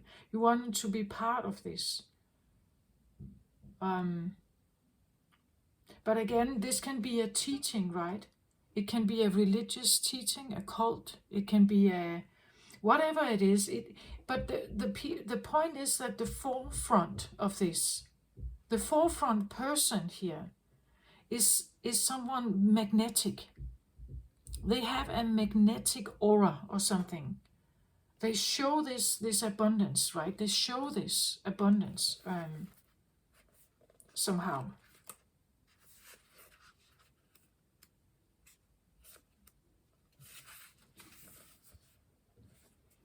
An old sage holds a glowing lantern and knocks on a door with no latch. A young man inside is too distracted to answer the knock. Your divine being is trying to get your attention. All it takes is a moment of your awareness to open the door. Though your life may be busy, the opportunity now presents itself for you to move into a higher awareness. It's a great time to open your higher self and all its wisdom and powers. It is your soul, your eternal being, who approaches, but it is up to you and only you to open the door. You do that by taking real and regular action in knowing and feeling the wise and radiant being you are forever. Through meditation and study, you can own the enormous love, power, and vision. You can make every day sacred by going within. Once you do, you will know a radiant and greater power in every step and with every word. You will be able to bring the magnificent force to your life or to your world, changing your life forever. Yeah. That's what I feel like this can be. It could be like an inner search, like within you. It could be it could be both. Maybe you've met a person who had this, and you were very drawn to them. You would give your life for them. You would commit to them instantly here. But again, it can be something that is unlocking inside you here. Something that is calling you forward here. to take this action, becoming this philosopher, being this wise guru, right? And you're drawn to the idea, but somehow I still get the feeling of like this switching back and forth. Do I want this? Do I not want it? Do I want it? Do I not want it? And figuring if you should walk away. Again, because, as I said in the beginning, there can be numerous reasons why we are second-guessing ourselves, why we are still operating in the closet from something, why we are building something, but it's taking time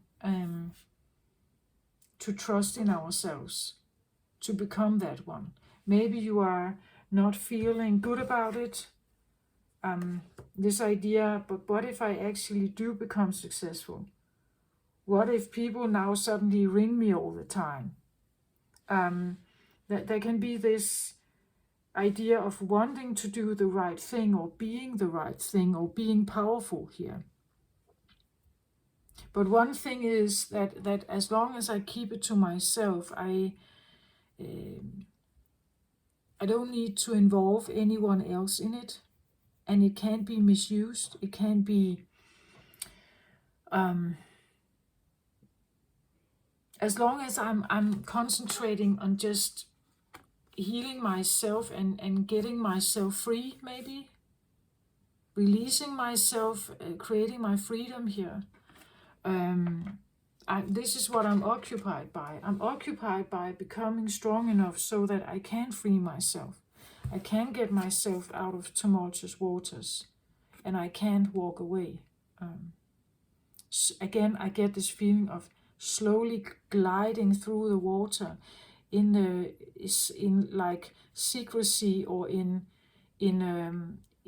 like a bit hidden by the darkness, right?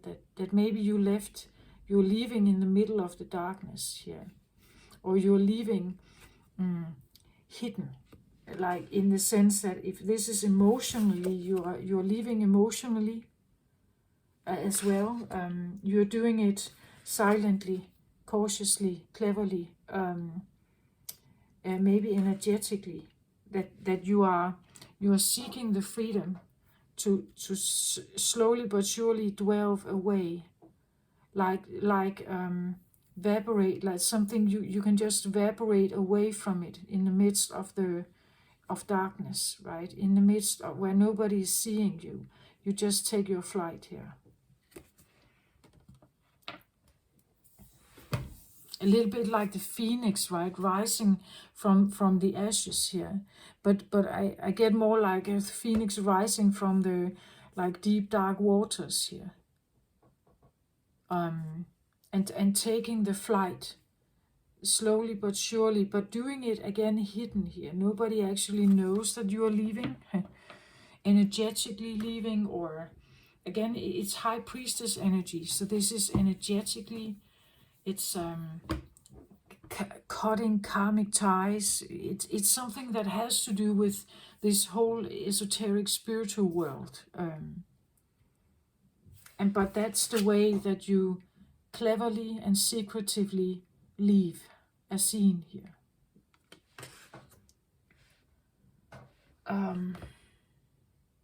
But again, I get like switching back and forth. Maybe you are actually becoming or deciding that I'm not sure it's the fame that I want, right? What is it that I want? Do I want the fame? Do I want this inside me to grow? Because then what if I become this big energy, right? What if I become this big energy here, golden? People adore this. They come from all kinds of, like I have enormous amount of followers, perhaps, right? People seek me out. I can't walk alone on the street. Do I want that fame? Do I want to become such a person? Do I want to step into that kind of spotlight? Is that actually what I want? Or do I want to have this knowledge and and heal those that actually are not just seeking me out to misuse my energy, but are actually coming because they too want to transform. They too want to do something else with their lives.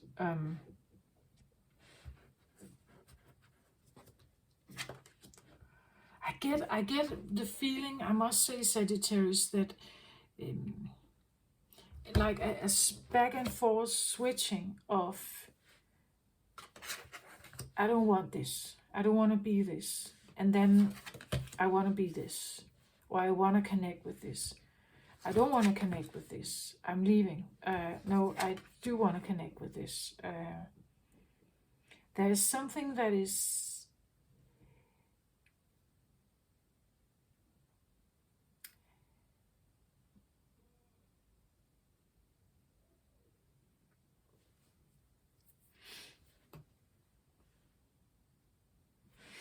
and again here I must say I get the word trust again, the trust issues, that this seems too good to be true, or I want to establish this in myself. I want to have this in myself. That's why I'm into the mysteries revealed in the eyes of Isis. I'm learning. I'm listening. I'm practicing. I'm trying to do something here to unlock something.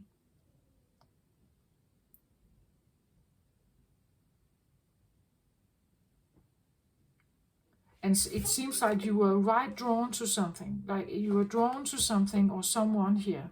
And if we are drawn to someone, like magnetically drawn to someone, it's usually because they represent a shadow side, something we haven't, that we don't feel we are, or something we don't have access to in ourselves. They represent something that we would want to be, but actually we are more like this, from the shadow aspect or from the closet. I do my things from the closet, they do it out publicly, but I would like to be this one. But then again, I have this like switching back and forth, someone wondering, is this actually what I want, or do I still want to go silently? Do I like this idea of being the high priestess instead, who just moves silently through the water, undetected somehow? Is that more of my kind of being? I don't think it is, Sagittarius. You are the masculine. You are like the shower of something. So I don't think it is, but it could be legit that you are having these thoughts, right, back and forth here. Especially depending on what you have experienced in life, right?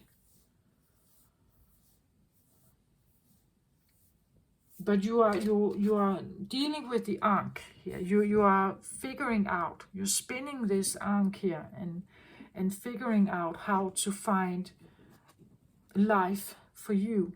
What is the key of life for you, right? This could be the feeling also of the time is not right for someone like me to step forward, to be here. The time is not right. People don't understand, right? They don't understand and appreciate it. So I'm doing this, but under the radar still. I still have to keep this secret, right? Right, for centuries it has been like this. If you revealed yourself, you could be burned on the stake as a witch, right? If you were considered to be a sorcerer, you could be hanged, decapitated, right? Your head cut off. Maybe this is a survival strategy, right? That I'm not sure the time is right yet. I'm still working under the radar here. And I'm finding the right spot to shine my light here, because people don't get it, right? They don't get it, or it can be misused. But that's actually not your original energy. Your original energy is trusting, open, hopeful. It expects things to be supportive and good and profitable and growing and prosperous. That's the energy you hold. And therefore the 3D dimension is not a very supportive energy. That's maybe why you work under the radar here, right? You've learned how to navigate some waters here. You build yourself a boat, right? And you are learning how to raise your vibration up. You're learning how to. We could even have lucid dreaming here, right? You could drift off at night, right? Lucid dream or astral travel, something like that. Here.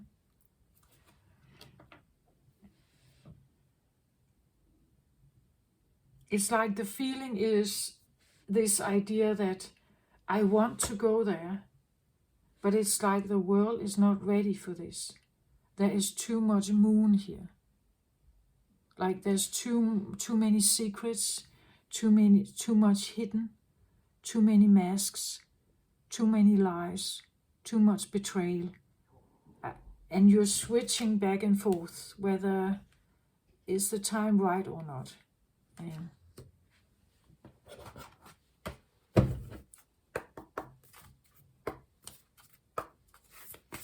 So now I'm taking a card of the through the eyes of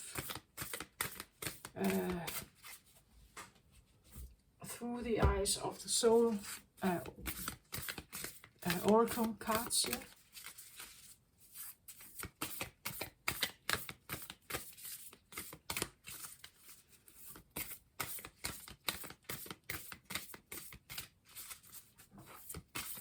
It seems like something is knocking on the door and you are very drawn to it, or it knocking on the door metaphorically. Something wants to come in, it's available.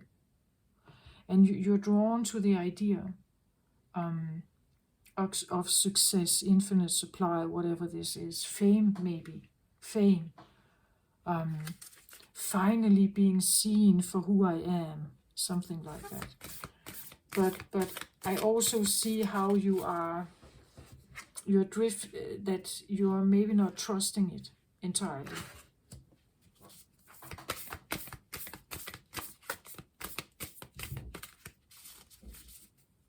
Or at some days you trust it, some days you don't trust it. Some days you trust it, some days you don't trust it.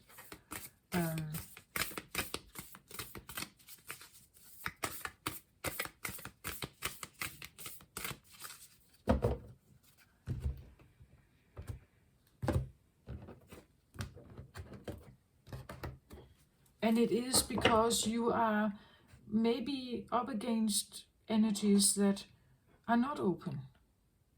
They don't trust in the same way you do. They don't want to go or celebrate, or they don't feel the same as you, right? They don't feel the same as you. They don't have an open heart like you have, or you want to have, right?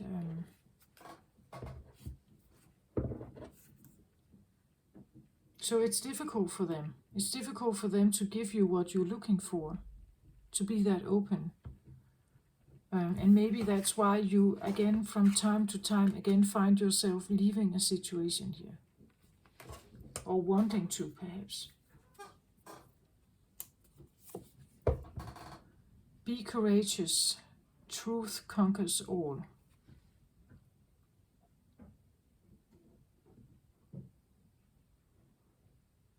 So it seems like you should find your courage here. He's a knight, right? A temple knight. He is devoted to his cause. Truth conquers all. Maybe there's something here you need to become very truthful about. Again, he has enormous truth power, I want to say, this Hierophant here. He knows something. Maybe there is something that needs to be said.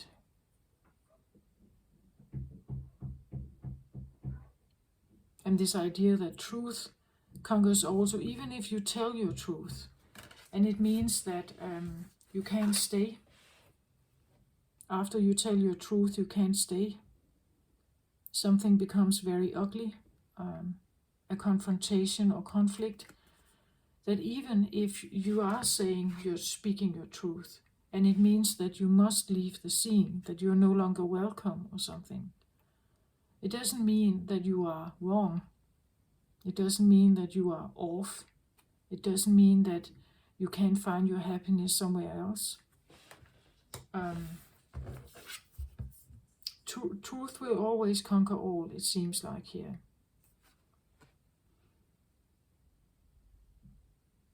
Even if you're the one leaving, like he is taking a look over his shoulder to his family home perhaps, knowing that I am now my own person, I have a mission, I go out in the world and I leave my childhood home perhaps behind. Everything I knew or I learned from that position, I leave it behind, and I'm on my own quest now. I'm on my own quest towards knowledge, understanding, truth, and again a welcoming crowd, right? Someone who would actually appreciate what I bring forth here.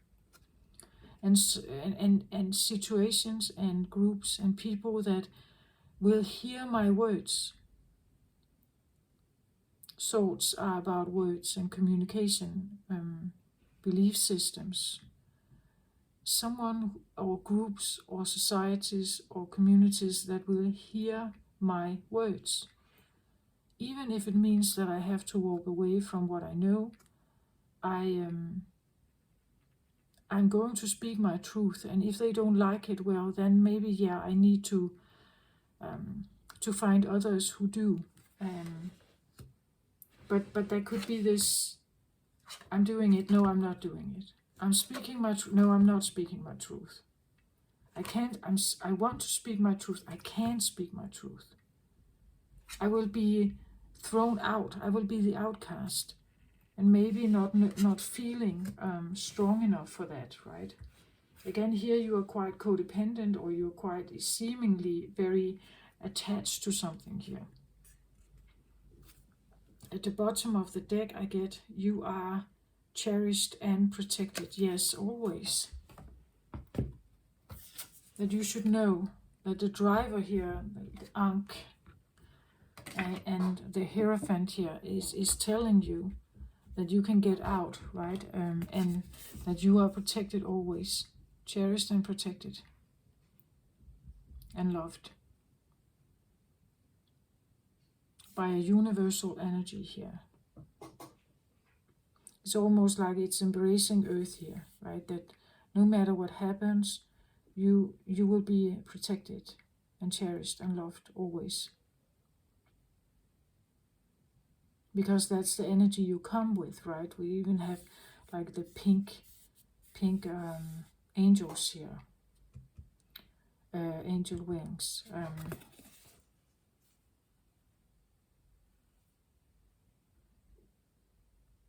And somehow I know that you know there is like eternal life force. You know there's something here. Even if it's deeply hidden in you or forgotten, at some point you know that you knew this. You lived in this lifetime on Earth. You experienced this. That's why you have the memory.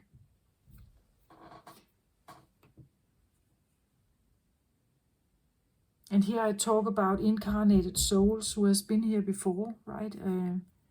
I believe we all have, but maybe you don't believe in that. That's quite all right. Maybe the reading here is not for you. But that's why I say that we hold memories, right? Whether we want it or not.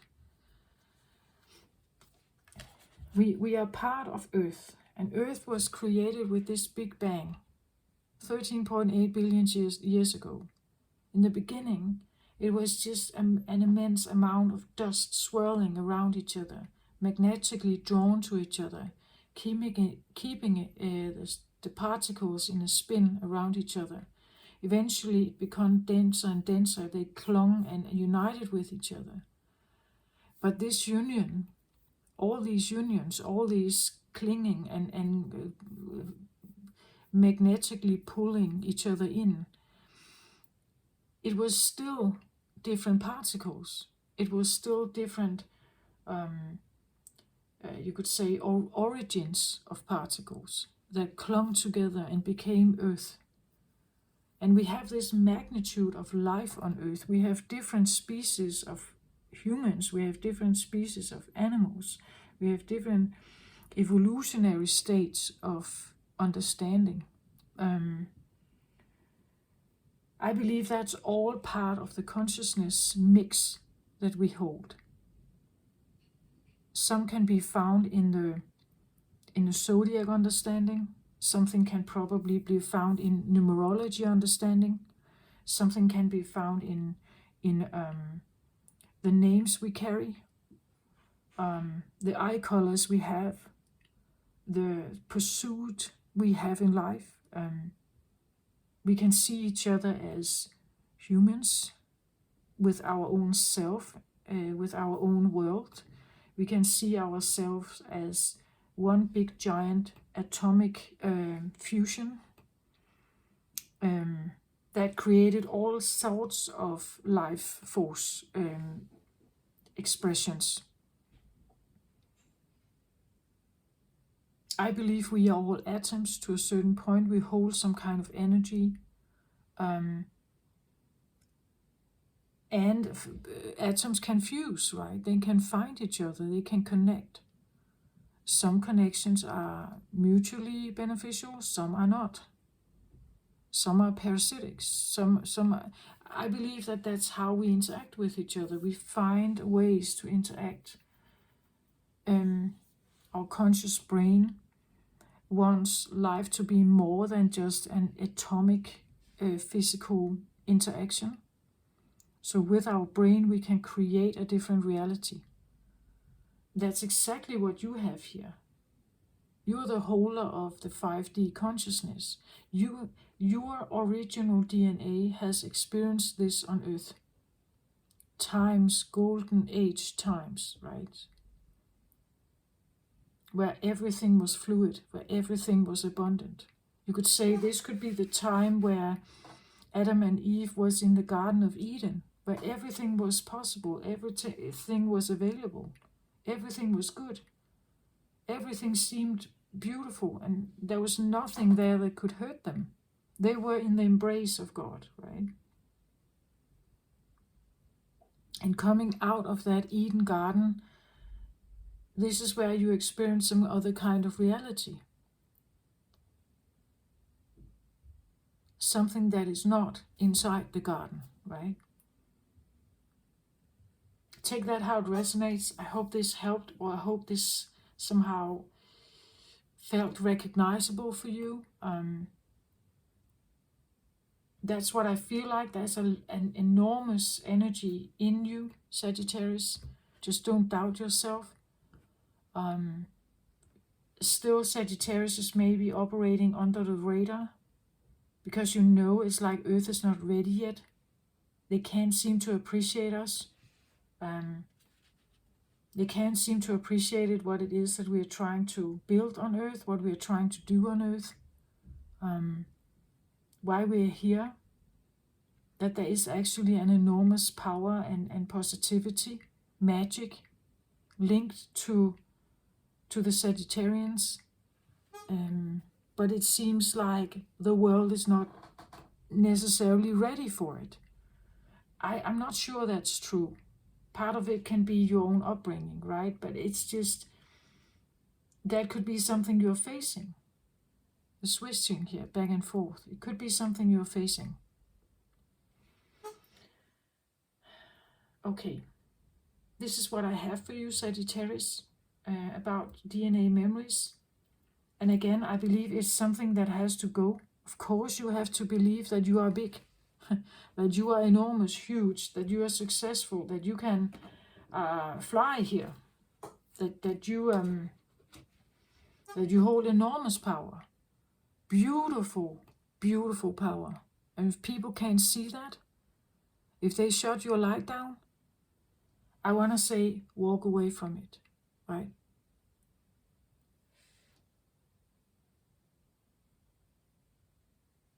We need that light. We need that beautiful, funny, silly, goofy, and open-hearted, trusting and trustworthy energy. We need that. So for everyone out there who knows a Sagittarian or someone with strong Sagittarius in their chart, cherish them because they are beautiful, right? Doesn't mean that a Sagittarian can't do bad things. Of course they can. But that's because they experience some of the other stuff that is going on Earth, right? Deep down, they actually hold a very, very beautiful energy.